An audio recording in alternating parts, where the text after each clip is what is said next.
মহাবিদ্যালয়ৰ অধ্যক্ষ শ্ৰীযুত ডক্টৰ শ্ৰীযুত দেৱব্ৰত খনিকৰ ডাঙৰীয়া, প্ৰমুখ্যে মঞ্চত প্ৰতিষ্ঠিত বিশিষ্ট ব্যক্তিসকল, বৃহত্তৰ সোণাপুৰ ডিমৰীয়া অঞ্চলৰ গণ্যমান্য লোকসকলে উপস্থিত থকা তথা এই মহাবিদ্যালয়খনৰ আৰম্ভণি অৱস্থাৰ পৰাই আজিৰ যি পৰিপূৰ্ণতা পাইছে এই অৱস্থালৈ অনাত যিসকল লোকৰ বৰঙণি আছে বুলি আজি মই ইয়াত গম পাইছোঁ, তেখেতসকল ইয়াত উপস্থিত হৈছে, তেখেতসকলক মোৰ শ্ৰদ্ধা জনাইছোঁ। ইয়াৰ লগতে মই শ্ৰদ্ধা জনাইছোঁ মহাবিদ্যালয়ৰ অধ্যাপক অধ্যাপিকাসকল আৰু মোৰ মৰমৰ ছাত্ৰ ছাত্ৰী। লগতে মই নিশ্চয় ডক্টৰ ধনজিৎ মেধি ন্যাসৰ যিসকল বিষয়ববীয়া উপস্থিত আছে তেখেতসকলকো মই ধন্যবাদ জনাইছোঁ, কাৰণ এই বক্তৃতা অনুষ্ঠানটো সোণাপুৰ মহাবিদ্যালয় আৰু ডক্টৰ ধনজিৎ মেধি ন্যাসৰ যৌথ প্ৰতিষ্ঠান অনুষ্ঠিত হৈছে।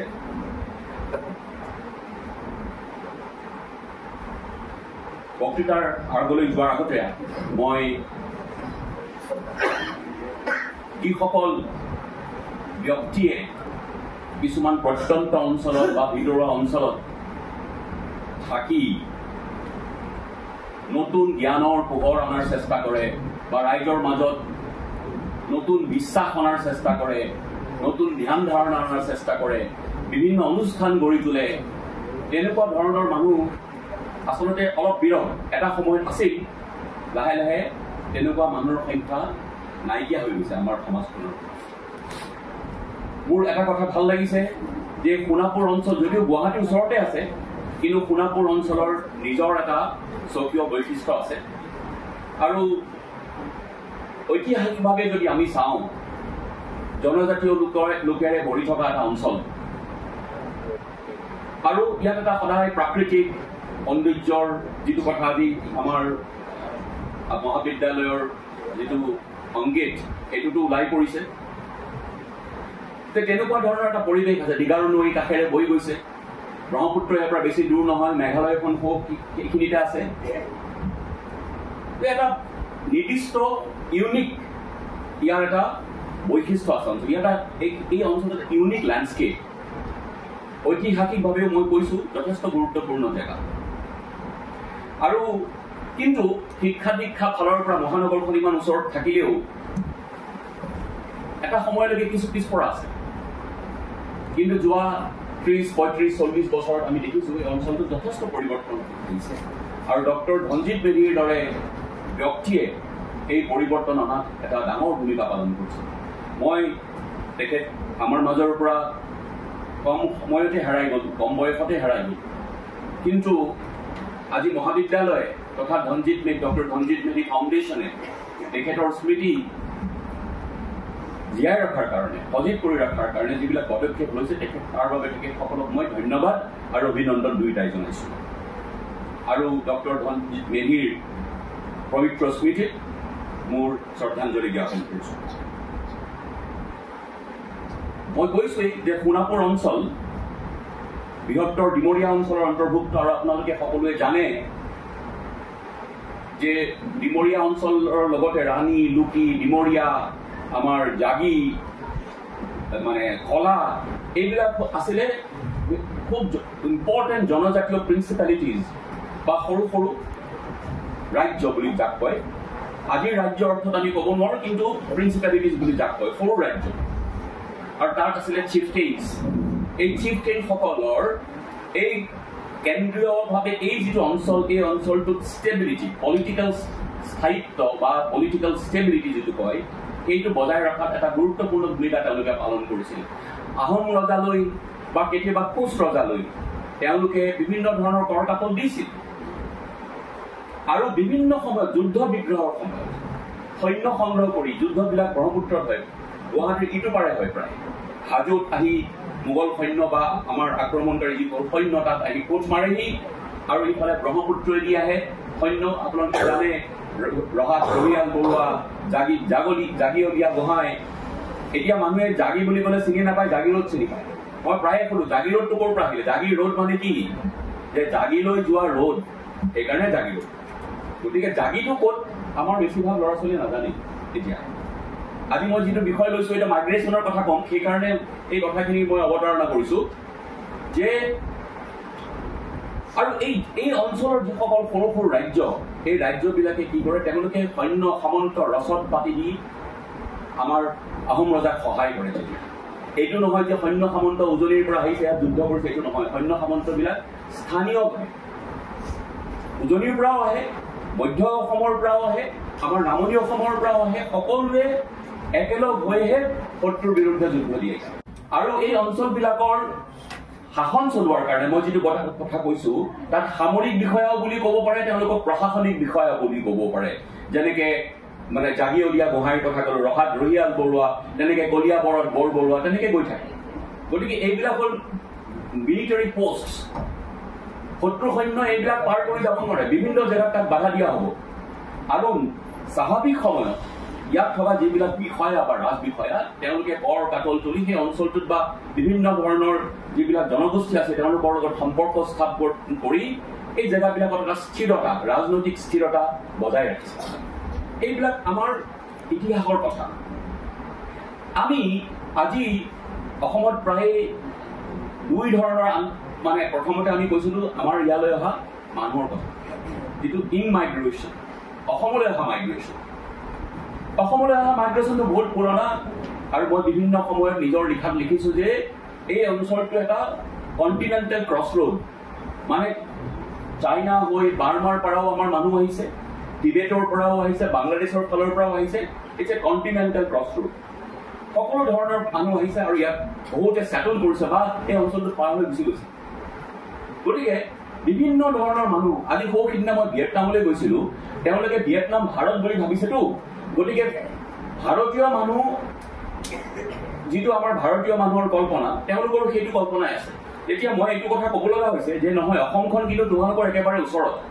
আৰু আমাৰ বহুত মানুহ তোমালোকৰ মানুহৰ নিচিনা একেবাৰে চেহেৰা একেই আৰু দেখালো কেনেকৈ ডিব্ৰুগড়ৰ পৰা তেওঁলোকৰ কেপিটেল হানৈ ইন নৰ্থ ভিয়েটনাম যদি আজি এখন এৰোপ্লেন থাকিলে হয় পাবলৈ 1 ঘণ্টা 15 মিনিট লাগিলে ডিব্ৰুগড়ৰ কিন্তু মই আছিলোঁ হোচিমিন চিটিত চাইগন বুলি যাৰ আগৰ পুৰণা নাম তাৰলৈ দূৰ লাগে আমি কলিকতালৈ যাব লাগে নহ'লে দিল্লীলৈ যাব লাগে তাৰ পৰা আমি উৰিব লাগে মই ক'লো আচলতে নহয় আমাৰ একেবাৰে ওচৰত তোমালোকৰ 2 নম্বৰ কথা আমাৰ বেছিভাগ মানুহে দেখিবলৈ তোমালোকৰ নিচিনা তোমালোকৰ খোৱাই আমি খাওঁ আমি ভাত খাওঁ মাছ খাওঁ আমাৰ চাউথ এছিয়ান যিটো কালচাৰ এইটো কয় বেম্বু কেন ৰাইচ কালচাৰ বাঁহ বেত আৰু ধান আমি এইকেইটাই আমাৰ সংস্কৃতিৰ মূল বস্তু তেওঁলোকৰ একেই গোটেই চাউথ ইষ্ট এছিয়া একেবাৰে আপোনাৰ Vietnam Laos Cambodia Thailand Myanmar north east একেবাৰে একেই কালচাৰ ইণ্ডিয়া ইজ লাইক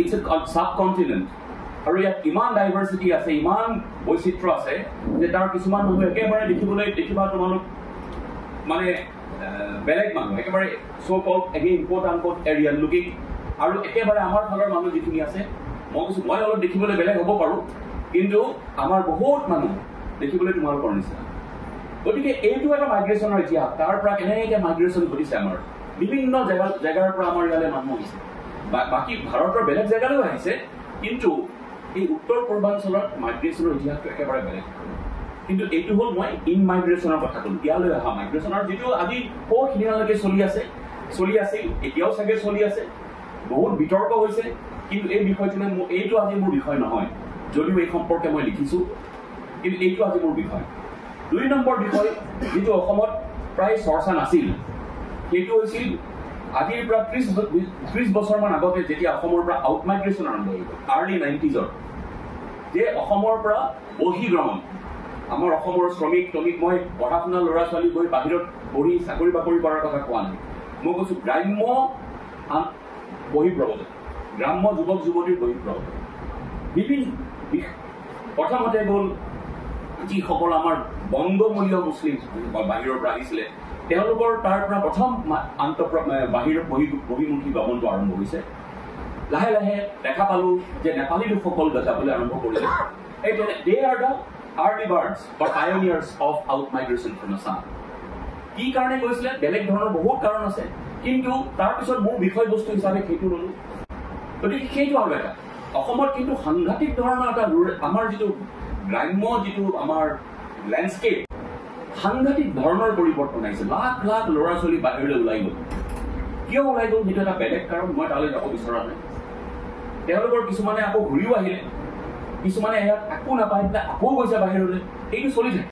গতিকে অসমৰ বহুত গাঁৱে গাঁৱে যাব যে ডেকা ল'ৰা ছোৱালী, ডেকা ল'ৰা নাই, ছোৱালীবিলাক আছে। কিছুমান জনজাতীয় গাঁও আছে তাত ছোৱালীও পাবলৈ, তেনেকুৱা এটা অৱস্থা হৈছে। তাৰপিছত এইটো দেখিলো যে এইকেইটা কথাটো আমি আলোচনা কৰিলো, কিন্তু ইণ্টাৰনেল যিটো প্ৰব্ৰজন অসমত, আন্তঃ প্ৰব্ৰজন বুলি যিটো আমি কওঁ, অসমৰ এখন জেগাৰ পৰা আন এখন জেগালৈ যোৱা, এই প্ৰব্ৰজনটো ইয়াৰ যিটো ইতিহাস, এইটোৰো কিন্তু কোনো প্ৰণালীবদ্ধ আলোচনা হোৱা নাই। অথচ আমি অসমৰ সিটো মূৰৰ পৰা সিটো মূৰলৈ যোৱা এনেকুৱা বহুত। আজি আমাৰ যদি ছাত্ৰ ছাত্ৰীক এগৰাকীক মই প্ৰায়ে শ্ৰেণীৰ কথাত এই কথাটোৱে সুধো, তোমাৰ ঘৰ ক'ত? বোলে সৰু পথাৰ। তোমাৰ ঘৰ ক'ত? বোলে ওদালগুৰি। সৰু পথাৰৰ ছোৱালীজনীক যদি ওদালগুৰিৰ কথা কওঁ একো নাজানে, আৰু ওদালগুৰি ছোৱালীজনীক যদি সৰু পথাৰৰ কথা সোধো একো নাজানে। আৰু সঁচা কথা অৰ্থত ক'বলৈ গ'লে মই এইটো দেখিছো, য'ৰ পৰা তেওঁলোক মাইগ্ৰেট হৈ আহিলে আচলতে সেই অঞ্চলটোৰ কথাও তেওঁলোকে নাজানে। অসমত যিটো মাইগ্ৰেশ্যনৰ ইতিহাস আপোনালোকে দেখিব, বহুত উজনিৰ মানুহ নামনিৰ মানুহ উজনি। এইটো এটা খুব ইণ্টাৰেষ্টিং বিষয়বস্তু, আৰু মই ভাবোঁ এই বিষয়বস্তু অধ্যয়নৰ মাজেৰে আমি অসমৰ বহুত কথা, অসমৰ বুৰঞ্জীৰ ইতিহাসৰ বহুত কথা জানিব পাৰোঁ। আৰু এই সম্পৰ্কে বহুত আলোচনা হোৱা নাই যদিও টুকুৰা টুকুৰকৈ বিভিন্নজনে মানে কিছু নিলিখা নহয়, কিন্তু মই ভাবোঁ যে এই লৈ আমাৰ এটা প্ৰণালীবদ্ধ আলোচনাৰ দৰকাৰ আছে। গতিকে মই যেতিয়া আজি ইয়াৰ ইতিহাসৰ কথা কৈছোঁ, আপোনালোকে ধৰিবই পাৰিছে যে কেনভাছখন বৰ ডাঙৰ হ'ল। ইমান এতিয়া এঘণ্টাৰ ভিতৰত মই আৰু ইতিহাস হোৱা সমগ্ৰ বিষয়বিলাক আপোনালোকৰ আগত দাঙি ধৰাটো সম্ভৱপৰ। আপোনালোকক আমাৰ এই যিটো ইণ্টাৰনেল যিটো প্ৰব্ৰজন, অসমৰ ভিতৰত যিটো আন্তঃ প্ৰব্ৰজন, এখন জেগাৰ পৰা এখন জেগালৈ যোৱাৰ যিটো বুৰঞ্জী, সেই সম্পৰ্কে আপোনালোকৰ আগত মই কিছু উদাহৰণৰ সৈতে কিছু মানে কেছ দাঙি ধৰিব বিচাৰিছোঁ। কেনেকেনো হৈছে, তাৰ কি ধাৰা আছিলে, কি কি কাৰণে হৈছিল, ইয়াৰ পৰিণতিটো ক'বলৈ অসমীয়াত পৰিণতি হৈ গৈছে, মই আচলতে কনচিকুৱেঞ্চ ক'ব বিচাৰিছিলোঁ। পৰিণতিটোত অলপমান যে নিগেটিভ কথা এটা এম্বেডেড হৈ থাকে, মই ঠিক খুব নিগেটিভলিও ক'ব বিচাৰোঁ, পজিটিভ কথাও আছে, নিগেটিভ কথাও আছে। কাৰণ মই দেখিছোঁ যে এই আন্তঃ প্ৰব্ৰজনৰ মাজেদি অসমত এখন বহল ভিত্তিক এখন সমাজো গঢ়ি উঠিছে। আজি যদি আমি অসমীয়া সমাজৰ কথাই কওঁ, এই আন্তঃ প্ৰব্ৰজন নাথাকিলে এই আন্তঃমিশ্ৰণটো নহ'ল। আন্তঃমিশ্ৰণ নহ'লে আমাৰ ইয়াত আমি যিটো আজি অসমীয়া সমাজৰ কথা কওঁ সেই কোনো গঢ়ি নুঠিব। গতিকে সেইকাৰণে ইয়াৰ পজিটিভ কথাও আছে, নিগেটিভ কথাও আছে। গতিকে মই সেই সম্পৰ্কে কিছু তথ্য আপোনালোকৰ আগত দাঙি দিবলৈ চেষ্টা কৰি থোৰতে। আমি সকলোৱে জানো যে মাইগ্ৰেশ্যনটো বিভিন্ন কাৰণে হয় মাইগ্ৰেশ্যন, আৰু অসমলৈ মাইগ্ৰেশ্যন বহুত ইতিহাস বহুত পুৰণা, আজি 2000 বছৰ আগৰ ইতিহাস। কিন্তু অসমৰ ভিতৰত বিভিন্ন কাৰণে মাইগ্ৰেশ্যন হৈছে। মই বহুত দূৰলৈ নাযাওঁ, মই মধ্যযুগৰ পৰা আৰম্ভ কৰিব বিচাৰিছোঁ। মধ্যযুগৰ পৰা আৰম্ভ। আজি অলপ দিন আগতে মই এটা প্ৰবন্ধ লিখিছিলোঁ, মোৰ এটা কলম আছে দৈনিক অসমত, যে অসমৰ মহাপুৰুষীয়া গুৰুসকলৰ প্ৰব্ৰজনৰ ইতিহাস আৰু গৃহভূমিৰ ধাৰণা। আমি খুব গৃহভূমি কৰি থাকোঁ, আৰু সকলোৱে আমি এডনীয়া গৃহভূমিৰ দাবী কৰোঁ যে এইখিনি জেগাত আমিহে আছোঁ, আমি সদায় আছোঁ, আমি ইয়াত প্ৰজা, বেলেগ কোনো নাই, এনেকুৱা ধৰণৰ এটা ডিমাণ্ড আছে আমাৰ। কিন্তু আমি এটা কথা পাহৰি যাওঁ, আমাৰ জনজাতীয় লোকসকল ইয়াত সদায় ঠাই সলাই আছিল, কাৰণ আমি সদায় ঠাই সলাই কৰা কৃষি, ঝুম খেতি কৰিছিলোঁ। যে ঝুম খেতি কৰিলে একে জেগাত নাথাকে নহয়, ইটো জেগাৰ পৰা সিটো জেগালৈ যায়, সিটো জেগাৰ পৰা সিটো জেগালৈ যায়, ঘূৰি ফুৰে। গতিকে সেইটো মানে এই যে এডোখৰ জেগাতেই থাকিম স্থায়ীভাৱে, এইটো কিন্তু বহুত পিছৰ ধাৰণা। এইটো আচলতে শালি খেতি আৰম্ভ হোৱাৰ পিছত, ছেটেলড এগ্ৰিকালচাৰ, স্থায়ী খেতি, কৃষি, সেই খেতি আৰম্ভ হোৱাৰ পিছৰ ধাৰণা। সেইকাৰণে আজিও বহুত জনজাতীয় লোকৰ অসমত কি নাই, স্থায়ী পট্টা নাই মাটিৰ। তেওঁলোক মাটিত সেই মাটিৰ হয় তেওঁলোক, সেই মাটিত তেওঁলোক পুৰুষানুক্ৰমে আছে, কিন্তু তেওঁলোকৰ কি নাই, যিটো আমি কওঁ পাট্টা নাই। পাট্টাটো তেওঁলোকে ল'ব নিবিচাৰিছিলে। ৰজাৰ দিনত কথাটো বেলেগ আছিলে। তেতিয়া কমিউনিটি অ'নাৰশ্বিপ সেইটো আমি ৰজাই স্বীকাৰ কৰিছিলে। আগৰ আমাৰ যিবিলাক ৰাজ্য আছিলে তাতে কমিউনিটি অ'নাৰশ্বিপটো স্বীকাৰ কৰিছিলে, আৰু জনজাতীয় লোকসকলক নিজৰ নিজৰ জেগাত শাসন কৰা, তেওঁলোকৰ নিজৰ নিজৰ যিটো পাৰম্পৰিক শাসন প্ৰণালী তাক বৰ্তাই ৰখাৰ ক্ষেত্ৰতো কোনো ধৰণৰ বাধাৰ সৃষ্টি কৰা নাছিলে তেতিয়া ৰাজ্যবিলাক। গতিকে সমস্যা হোৱা নাছিল। কিন্তু ব্ৰিটিছ অহাৰ পিছত এই সমস্যাটো হৈ গ'ল। ব্ৰিটিছ অহাৰ পিছত খাজানা লোৱাৰ কাৰণে মাটিৰ ওপৰত টেক্স দি দিলে, আৰু ইয়াৰ খাজানা দিয়াৰ পৰা হাত সাৰিবৰ কাৰণে আৰু বিভিন্ন ধৰণৰ ৰাষ্ট্ৰৰ যিবিলাক জটিল প্ৰক্ৰিয়া সেইবিলাকৰ পৰা হাত সাৰি থাকিবৰ কাৰণে তেওঁলোকে মাটি সলাই থাকিছিল। তেতিয়া আজি ইয়াত যদি আছে, কালি তালৈ গুচি গ'ল, আকৌ বেলেগ জেগা এটালৈ গুচি গ'ল। ৰাষ্ট্ৰই বিচাৰে মানুহ একে জেগাত থাকক, সদায় বিচাৰে। আগৰ ৰাজ্যবিলাকেও বিচাৰিছিলে, ব্ৰিটিছেও বিচাৰিছিলে, আমি এতিয়াও বিচাৰোঁ। কিয় বিচাৰোঁ? একে জেগাত থাকিলে আমি খাজানা তুলিব পাৰিম। ঠাই সলাই হৈ থাকিলেতো খাজানা তুলিব নোৱাৰোঁ। আৰু পুৰণা যিবিলাক ৰাজ্য আছিলে তেওঁলোকে খাজানা তোলাই নহয়, ৰাষ্ট্ৰৰ বিভিন্ন কামৰ কাৰণে, তেওঁলোকে সৈন্যৰ সামন্ত গোটোৱাৰ কাৰণে, কেতিয়াবা ৰাষ্ট্ৰৰ পৰা আলিবাট নিৰ্মাণ কৰাৰ কাৰণে, যুদ্ধ কৰিবলৈ যোৱাৰ কাৰণে, বিভিন্ন কাৰণে আমি যিটো কওঁ কনস্ক্ৰিপশ্যন, সৈন্য সংগ্ৰহ কৰিব লগা হয়। বাধ্যতামূলকভাৱে মানে মানুহ আহি ৰাজ্যৰ প্ৰতি সেৱা আগবঢ়াব লগা হয়। সেইটো এটা বাধ্যতামূলক আছিল। যিসকল স্থায়ী খেতিত প্ৰবৃত্ত হ'ল তেওঁলোকৰ কিন্তু কোনো উপায় নাই, তেওঁলোক যাবই লাগিব। কিন্তু যিসকলে স্থায়ী খেতি নকৰিছিলে তেওঁলোক বিভিন্ন ধৰণে এইবিলাকৰ পৰা হাত সাৰি থাকিব পাৰিছিলে। ৰজাই বিচাৰে তেওঁলোক বহক, তেওঁলোকে আকৌ পলাই পলাই বিভিন্ন জেগাত বহুত মানুহ গৈ পেলাই পাহাৰ পালেগৈ। আৰু পাহাৰত তেওঁলোকে কেনেকুৱা ধৰণৰ খেতি কৰিলে? যিবিলাক খেতি মাটিৰ তলত কৰা খেতি, যিবিলাক খেতি পটককে সৈন্য সামন্ত আহি ৰজাৰ মানুহ আহি বিচাৰি নাপায়, সেইটো এটা মানে আমি যেনেকৈ কওঁ আণ্ডাৰগ্ৰাউণ্ড গেৰিলা ফাইটিং, এই খেতি বাতিটোও তেনেকুৱা। এইটো এটা এই ধৰণৰ কৰা খেতি বাতি যিসকল মানুহে পাহাৰ পালেগৈ তেওঁলোকক সেইকাৰণে কয় বহুত আপুনি চাব আলু কচু যিবিলাক খেতি মাটিৰ তলত কৰে। তাৰ কাৰণটোৱে আছিলে যাতে ৰজাৰ বা যিসকল সৈন্য সামন্তই তেওঁলোকক বিচাৰি যায় তেওঁলোকে যাতে যদি শস্য ওপৰতে পায় কাটি মেলি লৈ গুচি যাব, এনেকুৱা শস্য লৈ যাব নোৱাৰে। গতিকে মাটিৰ তলত এই ধৰণৰ যিসকল মানুহ তেওঁলোকক এটা বিশেষ নামেৰে নামাকৰণ কৰা হৈছে, তেওঁলোকক জমিয়া বুলি কয়। আৰু এই জমিয়া কমিউনিটি গোটেই উত্তৰ কি কয় আমাৰ চাউথ ইষ্ট এছিয়া, দক্ষিণ পূব এছিয়াৰ গোটেই একেবাৰে মানে মাকাও ভিয়েটনামৰ পৰা আৰম্ভ কৰি উত্তৰ পূৰ্বাঞ্চললৈ একে ধৰণৰ তেওঁলোক মানুহ যিসকল জমিয়া। গতিকে আমাৰ এই যে ঠাই সলাই ফুৰাৰ যিটো ট্ৰেডিশ্যন, যিটো পৰম্পৰা, সেইটো আমাৰ বহুত পুৰণা আৰু এতিয়ালৈকেও আছে। আপোনালোকে মন কৰিব এতিয়াও ৰাষ্ট্ৰবিলাকে ঝুম খেতিৰ এগেইনষ্টতে গৈ থাকে। যে ঝুম খেতিটো কিমান এনভাইৰনমেণ্টেলি বেয়া, ঝুম খেতিটো কিমান আমাৰ কি কয় পৰিৱেশ বিনষ্ট কৰিছে, অথচ আমাৰ চৰকাৰবিলাকে যিবিলাক ডেভেলপমেণ্টৰ নামত যিবিলাক কৰে, কম ধ্বংস কৰিছেনে বন, কম ধ্বংস কৰিছেনে আমাৰ পৰিৱেশ, কিন্তু তেওঁলোকে বিচাৰি পায় ঝুম। কিন্তু যিসকল এনভাইৰনমেণ্টেলিষ্ট পৰিৱেশবিদ তেওঁলোকে কৈছে নহয়, ঝুমৰ দ্বাৰা এইটো ক্ষতি হোৱা নাই, কাৰণ তেওঁলোকে এটা সময়ত খেতি কৰে, এই কেইবছৰমান থাকে, তাৰপিছত তেওঁ বেলেগ এটালৈ যায়, বেলেগ এডোখৰ জেগালৈ যায়, আকৌ তাৰপিছত বেলেগ এডোখৰ জেগালৈ গৈ কিছু বছৰৰ মূৰত যেতিয়া দেখিব ইয়াত ঘূৰি আহিব, তাত সম্পূৰ্ণৰূপে আকৌ নতুন গছ চছ গজি সম্পূৰ্ণ নতুন জেগা, আকৌ তাত খেতি কৰিব আৰম্ভ কৰে। গতিকে এইটো নহয় যে এডোখৰ মাটিতে খেতি কৰি জেগাডোখৰ সম্পূৰ্ণৰূপে মানে গছ গছনি নাইকিয়া কৰি দিছে, তেনেকুৱা নকৰে। কিন্তু এতিয়া মানে আমাৰ চৰকাৰবিলাকে প্ৰায় তাৰ এগেইনষ্টত, প্ৰায় নহয়, there is a campaign against ঝুম কিমান বেয়া। আচল কথা হ'ল ঝুম যিসকল কৰে, ঝুম যিসকলে খেতি কৰে, ঝুমসকলৰ ওপৰত টেক্স লগাব নোৱাৰে, কাৰণ মাটি নাই তেওঁলোকৰ। গতিকে বিভিন্ন ধৰণৰ উপায় কৰি তেওঁলোকক কণ্ট্ৰল নিয়ন্ত্ৰণত অনাৰ কাৰণে চৰকাৰ বিভিন্ন নীতি নিয়ম ওলাই আছে এতিয়াও। আচ্ছা, সেইটো এটা কথা। আকৌ আমাৰ অসমতে চাবচোন বিভিন্ন ধৰণেৰে মাটিৰ পৰা বিস্থাপিত হৈ বিভিন্ন কাৰণে মাটি ত্যাগ কৰিবলৈ বেলেগ জেগালৈ গুচি যাব লগা যিসকল লোক, তেওঁলোকৰতো জনজাতীয় লোক, তেওঁলোকৰতো মাটিৰ পট্টা নাই। বা ডেভেলপমেণ্ট কৰিলে, কিবা এটা দলং এখন বনালেও, ৰাস্তা বনালে, তেওঁলোকৰ মাটি লাগিব, মাটি ল'লে। তাৰপিছত যেতিয়া কম্পেনচেশ্যনৰ কথা আহিল তেতিয়া তেওঁলোকৰ পৰা বিচৰা হয় পাট্টা, যিটো আমি টেনিয়ৰেল অ'নাৰশ্বিপ অফ লেণ্ড বুলি কওঁ।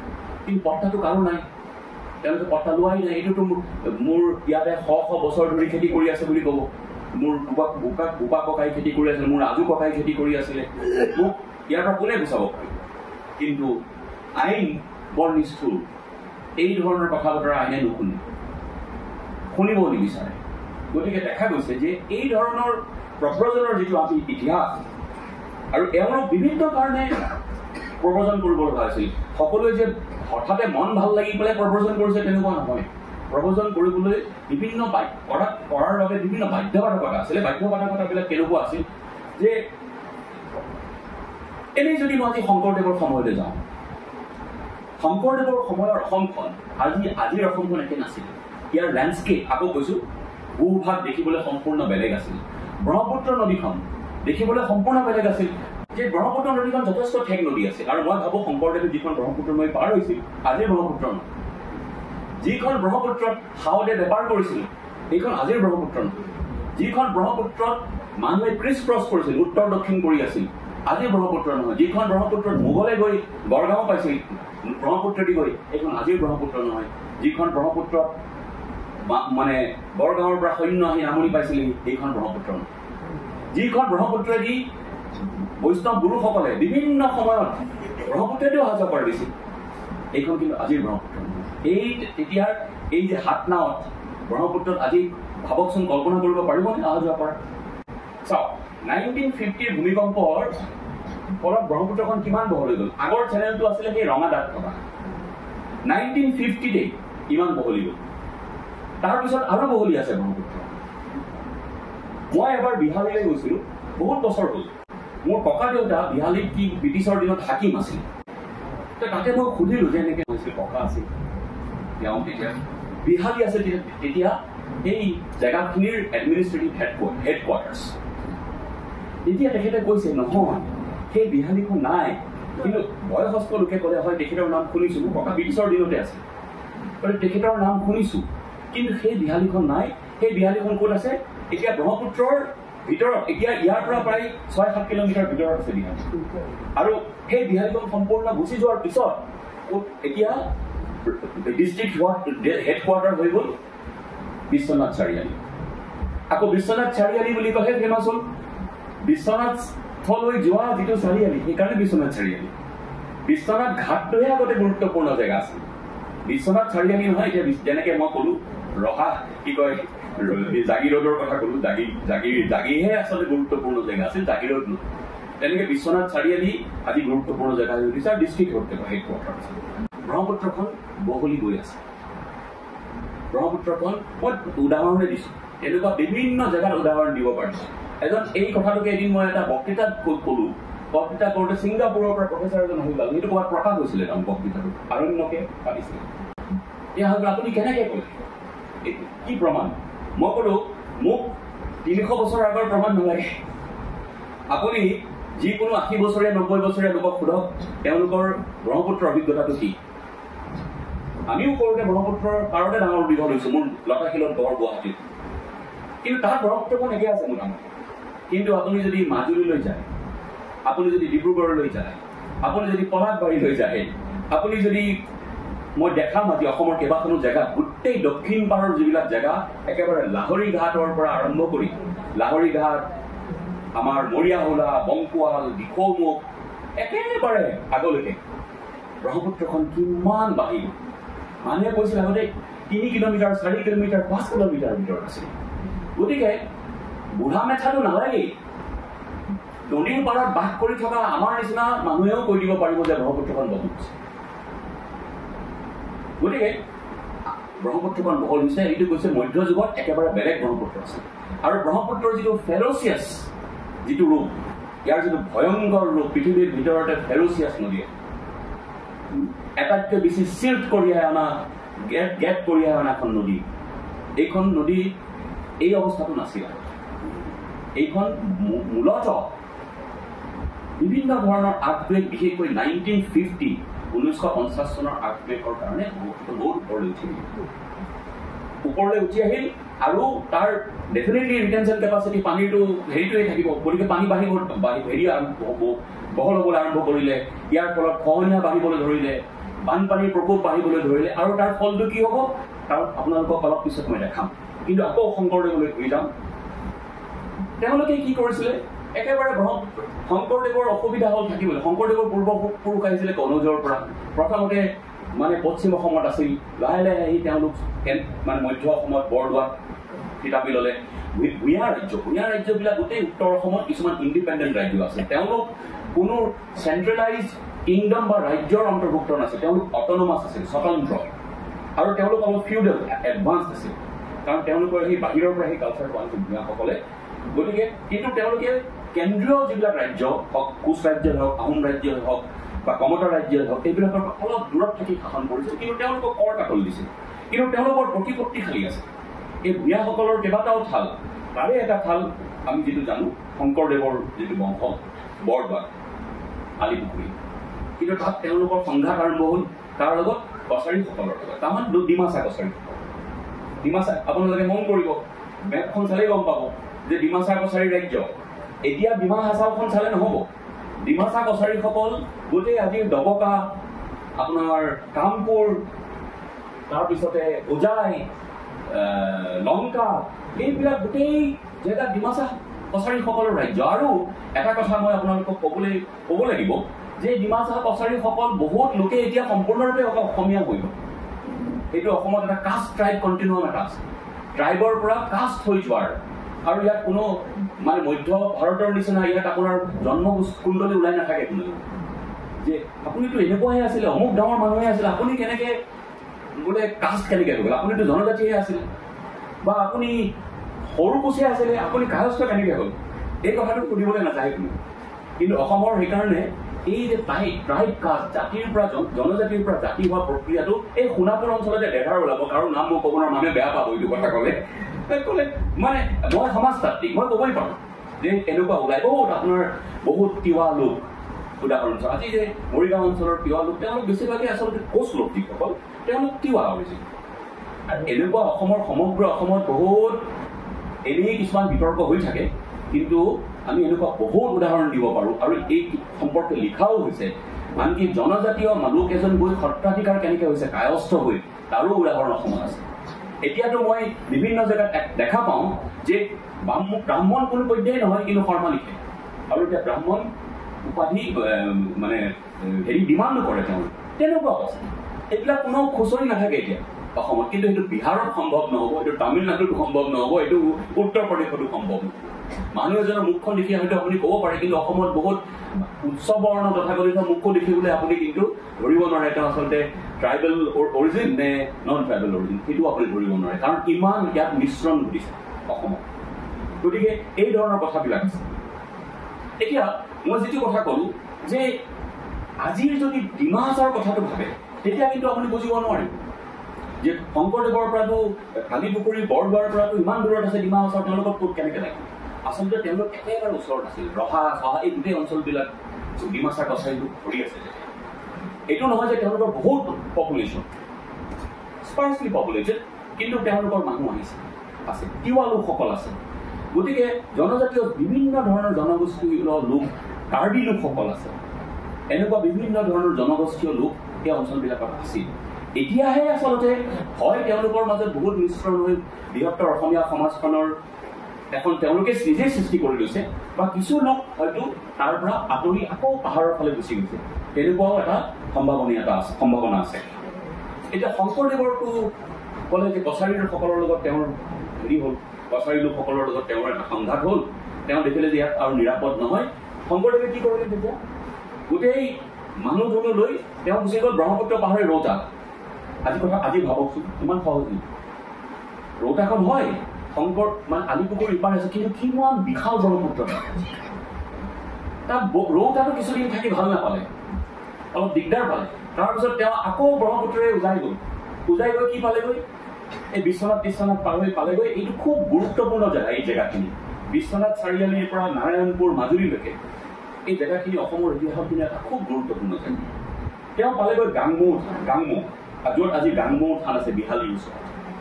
তাত কেইবাবছৰো তেওঁ থাকিলে। তাৰ পৰা উজাই গ'ল কি, তেওঁ নাৰায়ণপুৰ পালেগৈ, মাজুলী পালেগৈ, য'ত তেওঁ মাধৱদেৱক লগ পালে। তাৰপিছত আপোনালোকে জানে আহোম ৰজাৰ লগত তেওঁলোকৰ এটা সংঘাত হ'ল। তেওঁলোকে দেখিলে ইয়াতো মই নিৰাপদ নহয়। তেওঁলোকে এইটো ৰাজ্যত থকা নাই, না তেওঁলোক কোচ ৰাজ্যত আছে সেই সময়ত, না তেওঁলোক আহোম ৰাজ্যত আছে। তেওঁলোক আছে ক'ত? অলপমান প্ৰত্যন্ত দাঁতি কাষৰীয়া অঞ্চলত, য'ত প্ৰত্যক্ষ কণ্ট্ৰল নাথাকে ৰজাৰ, তাৰ পৰা অলপমান তেওঁলোক যাতে অলপ স্বতন্ত্ৰভাৱে থাকিব পাৰে তেনেকুৱা এটা অঞ্চলত থকাটো তেওঁলোকে পচন্দ কৰিছিল। কিন্তু এই যে পৰকাতল লৈ লাগিল কণ্ডল, তেওঁ দেখিলে যে নাই ইয়াত থকাটো নিৰাপদ নহয়।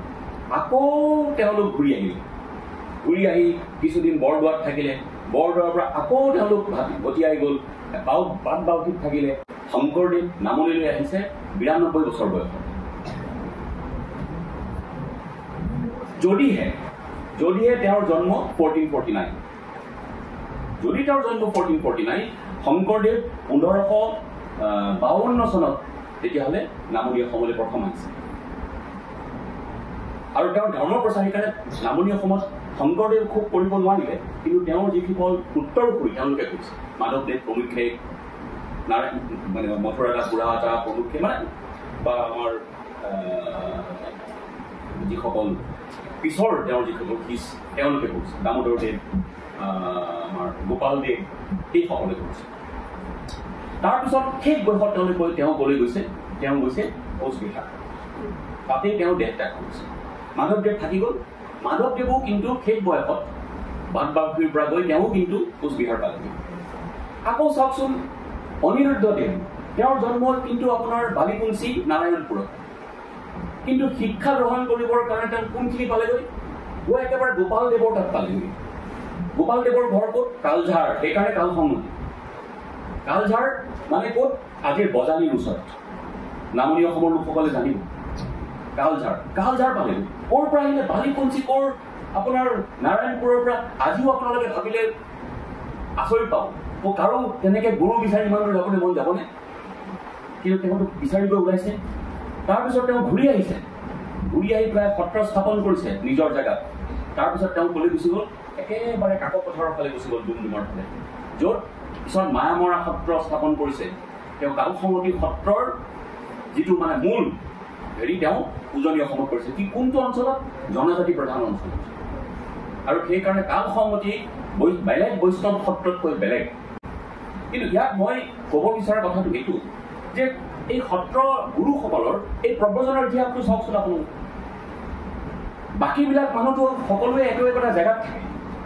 প্ৰত্যেক জনগোষ্ঠী যদি আপুনি সৈন্য সামন্ত হৈ ইটো জেগাৰ পৰা সিটো জেগা আছে বেলেগ কথা, কিন্তু সেই সৈন্য সামন্তসকলৰো বৈষ্ণৱ গুৰুসকলে যেনেকে বিভিন্ন জেগাত বিভিন্ন কিছু সময় থাকি তাৰ মানুহৰ লগত আদান প্ৰদান কৰি তাৰপিছত বেলেগ এটা জেগালৈ গৈছে, তাৰ পৰা আৰু এটা অন্য জেগালৈ গৈছে, তাৰ পৰা অন্য এটা জেগালৈ গৈছে, গোটেই অসমখন তেওঁলোকে পূবা পশ্চিমা কৰি আছে।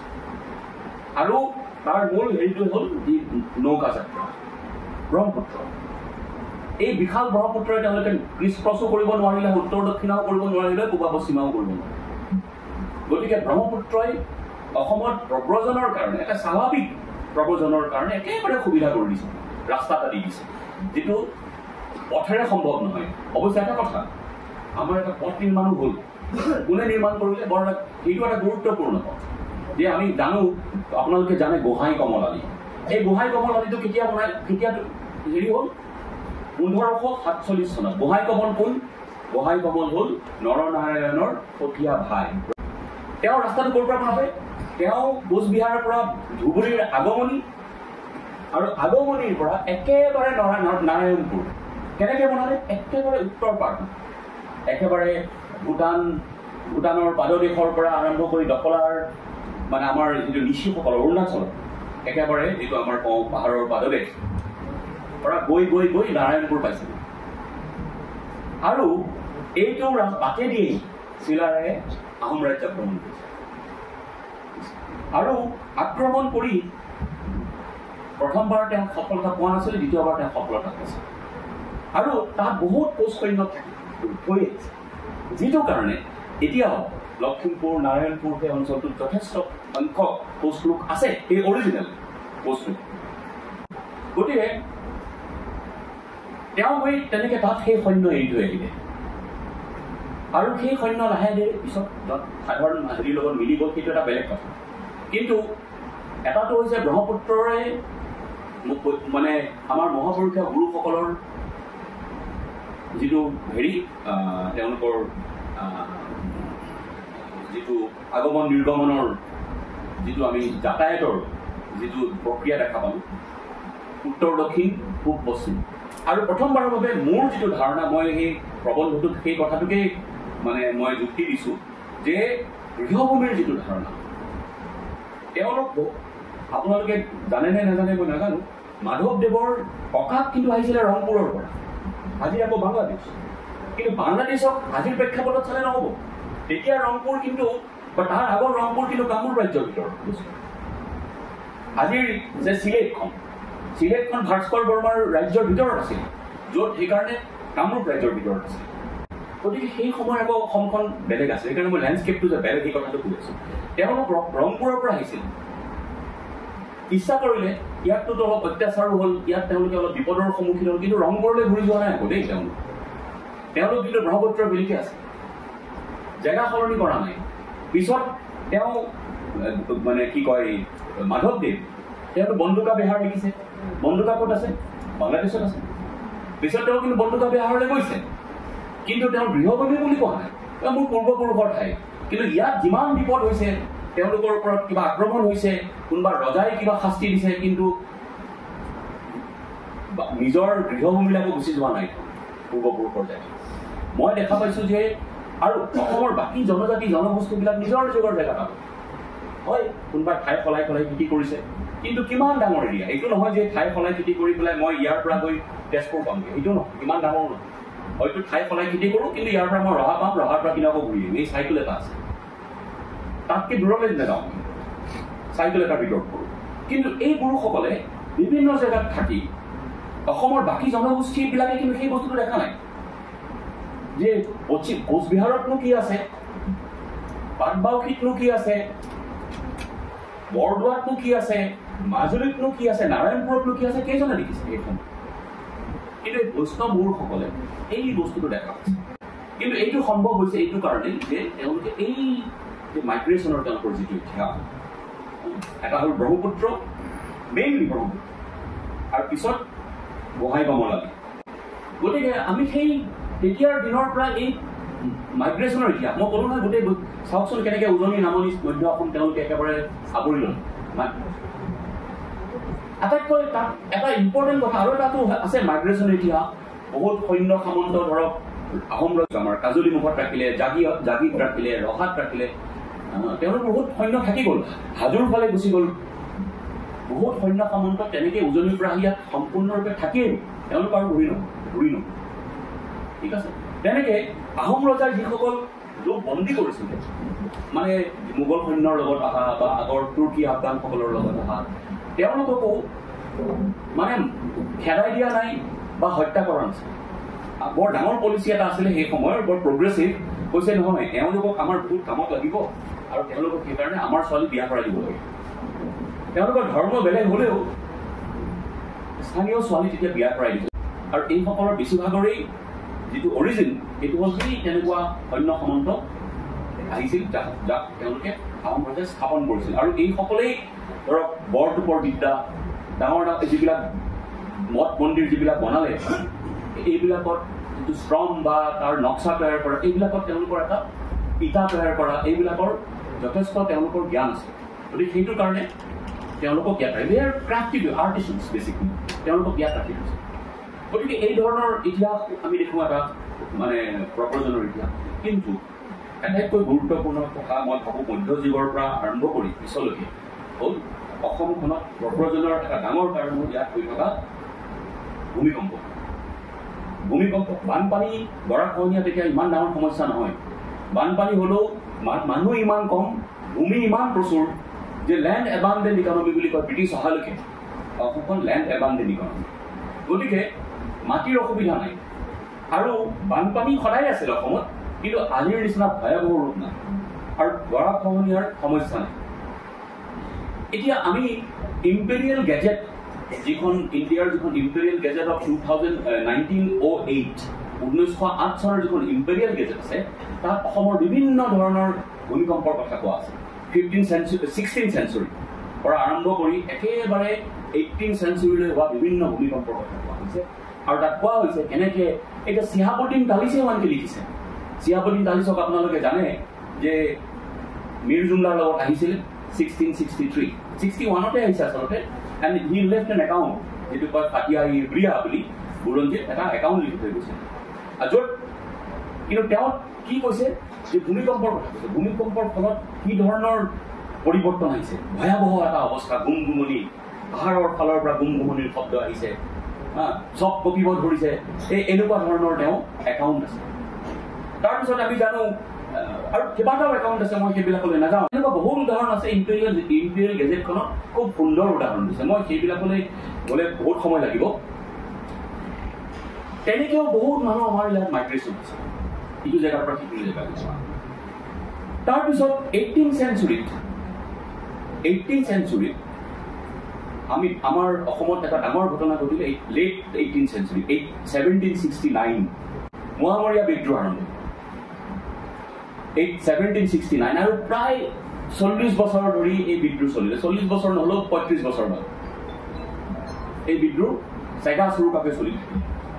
এই বিদ্ৰোহে এনেকুৱা অৱস্থা কৰিলে যে এই বিদ্ৰোহৰ শেষত মানে এইখন আছিল চিভিল ৱাৰ, আৰু এই বিদ্ৰোহৰ শেষত আমাৰ ইতিহাসবিদ ডক্টৰ অমলেন্দু গোহাঁই লিখিছে যে 1/3 মানুহ অসমৰ মৰি সাজি শেষ হ'ল।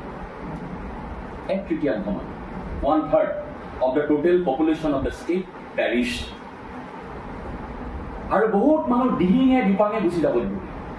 আচল গণ্ডগোলবিলাক হ'ল উজনিত, গতিকে মানুহবিলাক নামনিৰ ফালে, বহুত মানুহ আজিৰ কাছাৰৰ ফালে গুচি গ'ল, কিছু মানুহ হয়তো বাংলাদেশ পালেগৈ, কিছু মানুহ পশ্চিমলৈ গুচি গ'ল, এনেকৈ বিভিন্ন জেগালৈ মানুহবিলাক যাবলৈ আৰম্ভ কৰিলে। সেইটো এটা আমাৰ মানে মোৱামৰীয়া হেৰিৰ পৰা ৰক্ষা পাবৰ কাৰণে, এই চিভিল ৱাৰৰ যিটো চিটুৱেশ্যন তাৰ পৰা ৰক্ষা পাব, সেইটো এটা মাইগ্ৰেশ্যন, বহুত দিন ধৰি মাইগ্ৰেশ্যন হৈছে। তাৰপিছত আহিল 19th চেঞ্চুৰী। মই এতিয়া 18th চেঞ্চুৰীৰ কথা ক'লো। 19th চেঞ্চুৰী কি হ'ল? 19th চেঞ্চুৰী আগভাগত মানৰ আক্ৰমণ 1816 চন। মানৰ আক্ৰমণত একেই ধৰণৰ ঘটনা। আমিতো সদায় পঢ়িবই পাৰিছো যে মানুহ দিহিঙে দিপাঙে পলাব ধৰিলে, মানৰ অত্যাচাৰ দিহিঙে দিপাঙে।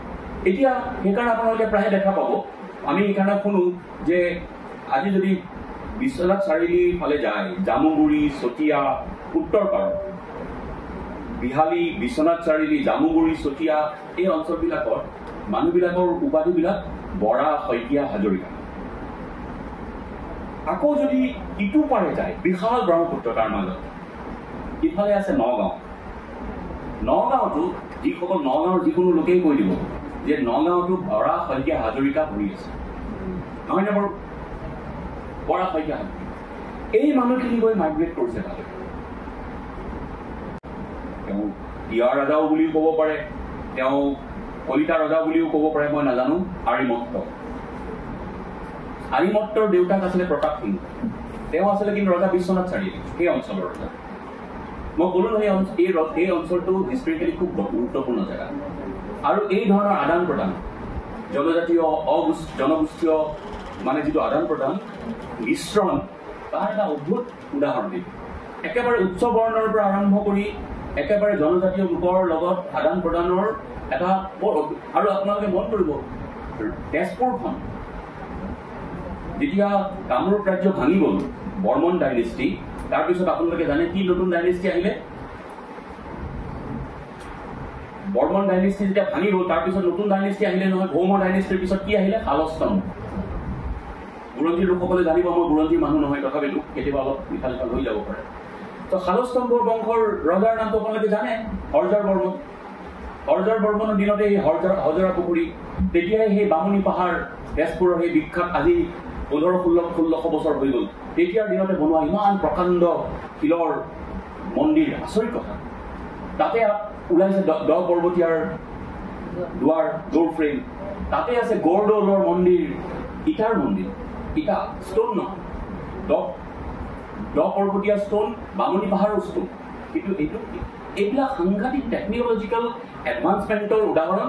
আৰু তাৰ লগত যদি বহিক সম্পৰ্ক নাথাকে, সেইটো সম্পৰ্ক নহয়। আচ্ছা, গতিকে সেই অঞ্চলটোত সেইকাৰণে আৰু এখন গাঁৱে সেইটো কাম কৰিব নোৱাৰে 1000 মানুহ মিলি এনেকুৱা ধৰণৰ মন্দিৰ বনাব নোৱাৰে তাৰ কাৰণে ৰজাৰ পৃষ্ঠপোষকতা লাগে সেই তেনেকুৱা ধৰণৰ ক্ষমতাশালী ৰাজ্য আছিল তাত আৰু এই গোটেই অঞ্চলটো সেইকাৰণে এটা পুৰণা ৰাজ্য শাসন এইটো এটা বৰ গুৰুত্বপূৰ্ণ বস্তু যে কিদৰে ষ্টেট ফৰ্মেশ্যন পলিটিকেল সায়েন্সৰ বা হিষ্ট্ৰীৰ লোকসকলে জানিব ষ্টেট ফৰ্মেশ্যন কেনেকৈ হয় জনজাতীয় অঞ্চলত ষ্টেট ফৰ্মেশ্যনটো মানে তাৰ লগত তেওঁলোকৰ এই সাৰপ্লাছ বা উদ্বৃত্ত উৎপাদন কৰিব পৰাৰ কেপাচিটিটো লাগে ক্ষমতাটো লাগে তেতিয়া তাৰমানে উৎপাদন পদ্ধতিৰ সফিষ্টিকেশ্যন উন্নতিটো লাগিব তেতিয়াহে সাৰপ্লাছ বা উদ্বৃত্ত উৎপাদন কৰিব পাৰে সেই উদ্বৃত্ত উৎপাদন কৰিলেহে কিছু মানুহে নিজৰ কাৰণে প্ৰয়োজনীয় খাদ্যবস্তু উৎপাদন নকৰাকৈ কাৰণ তেওঁলোকৰ ছেফ থাকিবতো উদ্বৃত্ত আছে যুদ্ধ বিগ্ৰহ কৰিব পাৰিব কিছুমানে যুদ্ধ বিগ্ৰহ নকৰাকৈ অলপ আৰাম চাৰামো কৰিব পাৰিব বেলেগে তেওঁলোকৰটো উৎপাদন কৰি আছে জনজাতীয় সমাজ এখনত সেইটো সম্ভৱ নহয় কাৰণ জনজাতীয় সমাজত তেওঁলোকৰ মুখীয়াও যদিও খেতি কৰিব লাগিব কাৰণ উদ্বৃত্ত উৎপাদন মানে বেলেগে তেওঁৰ কাৰণে কৰি দিব নোৱাৰে কৰিলে তেওঁ নিজৰ কাৰণে উৎপাদন কৰিব নোৱাৰে গতিকে জনজাতীয় সেইকাৰণে আমি যেতিয়া ছ'চিয়েল ছায়েন্সত জনজাতীয় সমাজ বুলি কওঁ আমি সব জনজাতীয় সমাজৰেই আচলতে আজিৰ ডিচেণ্ডেণ্ট এইটো হৈছে যিটো ষ্টেজত মানৱ সমাজে উদ্বৃত্ত উৎপাদন কৰিব নোৱাৰিছিলে যিটো সময়ত কেৱল নিজৰ খোৱাৰ প্ৰয়োজন পূৰণ কৰাৰ কাৰণেহে উৎপাদন কৰিব পাৰিছিলে কিন্তু লাহে লাহে টেকনলজিৰ উন্নতি ঘটিলে মানে উৎপাদন সঁজুলি নতুন আহিলে আৰু তেওঁলোকে বেছি উৎপাদন কৰিব পৰা হ'ল ৰজাক কৰ কাটল দিব পৰা হ'ল কিছু লোকে কাম নকৰাকৈ খাব পৰা হ'ল লোকক কামত লগাব পৰা হ'ল এই ধৰণৰ যিটো মানে প্ৰক্ৰিয়া এইটো কিন্তু ষ্টেট ফৰ্মেশ্যনৰ প্ৰক্ৰিয়া তাৰপিছতে ষ্টেট বস্তুটো সদায় অলপ এক্সপ্লইটেটিভ শোষণমূলক হয় তাত ক্লাছ থাকে এটা ৰুলিং ক্লাছ থাকে আৰু এটা ক্লাছ থাকে দেয়াৰ দ্য ৰুল যিসকল তেওঁলোকে এই গোটেই ষ্টেটৰ যিটো বাৰ্ডেন যিটো বহন কৰিবলৈ সেইটো চেঞ্চতহে আমি ষ্টেট ফৰ্মেশ্যনৰ কথা বিশ্বনাথ চাৰিআলি প্ৰতাপ সিংহ ৰজা তাৰ ৰজা আছিল তেওঁ বোলে আৰিমত্তৰ দেউতাক আচলতে কিন্তু তেওঁৰ ৰাণী বোধহয় তিৱা কুঁৱৰী আছিল ৰাণীগৰাকী গতিকে এনেকুৱা ধৰণৰ আমি ইতিহাসৰ সন্ধান পাওঁ আৰু এইটো কেনেকৈ সম্ভৱ হৈছে যদিও আমি ক'ব নোৱাৰো এইটো ফ'কলৰো হ'ব পাৰে মানুহৰ মুখেৰে চলি থকা ইতিহাস মৌখিক ইতিহাসো হ'ব পাৰে কিন্তু এই মৌখিক ইতিহাসটোৰ কল্পনা আমাৰ নহ'ল হয় যদিহে এনেকুৱা ধৰণৰ আদান প্ৰদানৰ এটা সম্ভাৱনা নাথাকিলে হয় ব্ৰহ্মপুত্ৰ ইপাৰ সিপাৰ হোৱাৰ মাজেৰে কিন্তু এইটোতো আমি পিছত দেখিছোৱেই বৰা শইকীয়া হাজৰিকা কেনেকৈ ভৰি গ'ল নগাঁৱৰ মানুহ গৈ দক্ষিণ মানে আৰু তেওঁলোকক এতিয়া সুধিলে তেওঁলোকে কয় হয় আমাৰ কিন্তু পূৰ্বপুৰুষ কিন্তু নগাঁৱৰ পৰা আহিছিল আজি এই সোণাপুৰত আপুনি বঢ়িয়া মই হিষ্ট্ৰীৰ কথা কৈ আছো এই সোণাপুৰত আজি আছে সোণাপুৰখন আপোনালোকক মই প্ৰথমতেই কৈছোঁ যে বৈচিত্ৰ্যপূৰ্ণ অঞ্চল গুৱাহাটীৰ দুটা জনগোষ্ঠীৰ মানুহ গুৱাহাটীত মেক্সিমাম আছিলে এটা আমি সৰু থাকোঁতেও কিছু দেখিছোঁ এটা হ'ল আমাৰ কাৰ্বি মানুহ আৰু এটা হ'ল আমাৰ যিটো আমি তেতিয়া আমি কছাৰী মানুহ বুলি কওঁ বড়ো কছাৰী তেওঁলোকে বেছি আছে গোটেই নদীৰ পাৰৰ ইফালে আজি হেঙেৰাবাৰী কওক নাৰিকল বস্তি কওক আজি মানে নৰকাসুৰ মানে আমাৰ কি বুলি কয় আমাৰ কাহিলীপাৰা ভগদত্তপুৰ বুলি কয় আজিকালি এই এৰিয়াবিলাক কছাৰী বস্তুটো জানেই চবেই নিজৰা পাৰ কওক এইবিলাকক জনজাতি গোটেই জু ৰোডখন সেই অঞ্চলটো এতিয়া জনজাতীয় লোকেই ভৰি আছে তেওঁলোকৰে খেতি মাটি কিন্তু লাহে লাহে বিভিন্ন কাৰণে গোটেই দিছপুৰ অঞ্চলটো এটা আপোনালোকে জানে ৰিজাৰ্ভ মানে এইটো কি বুলি আছিলে এইটো ট্ৰাইবেল ব্লক আছিল ট্ৰাইবেল বেল্টৰ মাটি আছে গতিকে সেই মাটিবিলাক কেনেকৈ গ'ল কেনেকৈ তাৰ মানুহ আহি বহুত মানুহ কিন্তু সোণাপুৰতো আহিব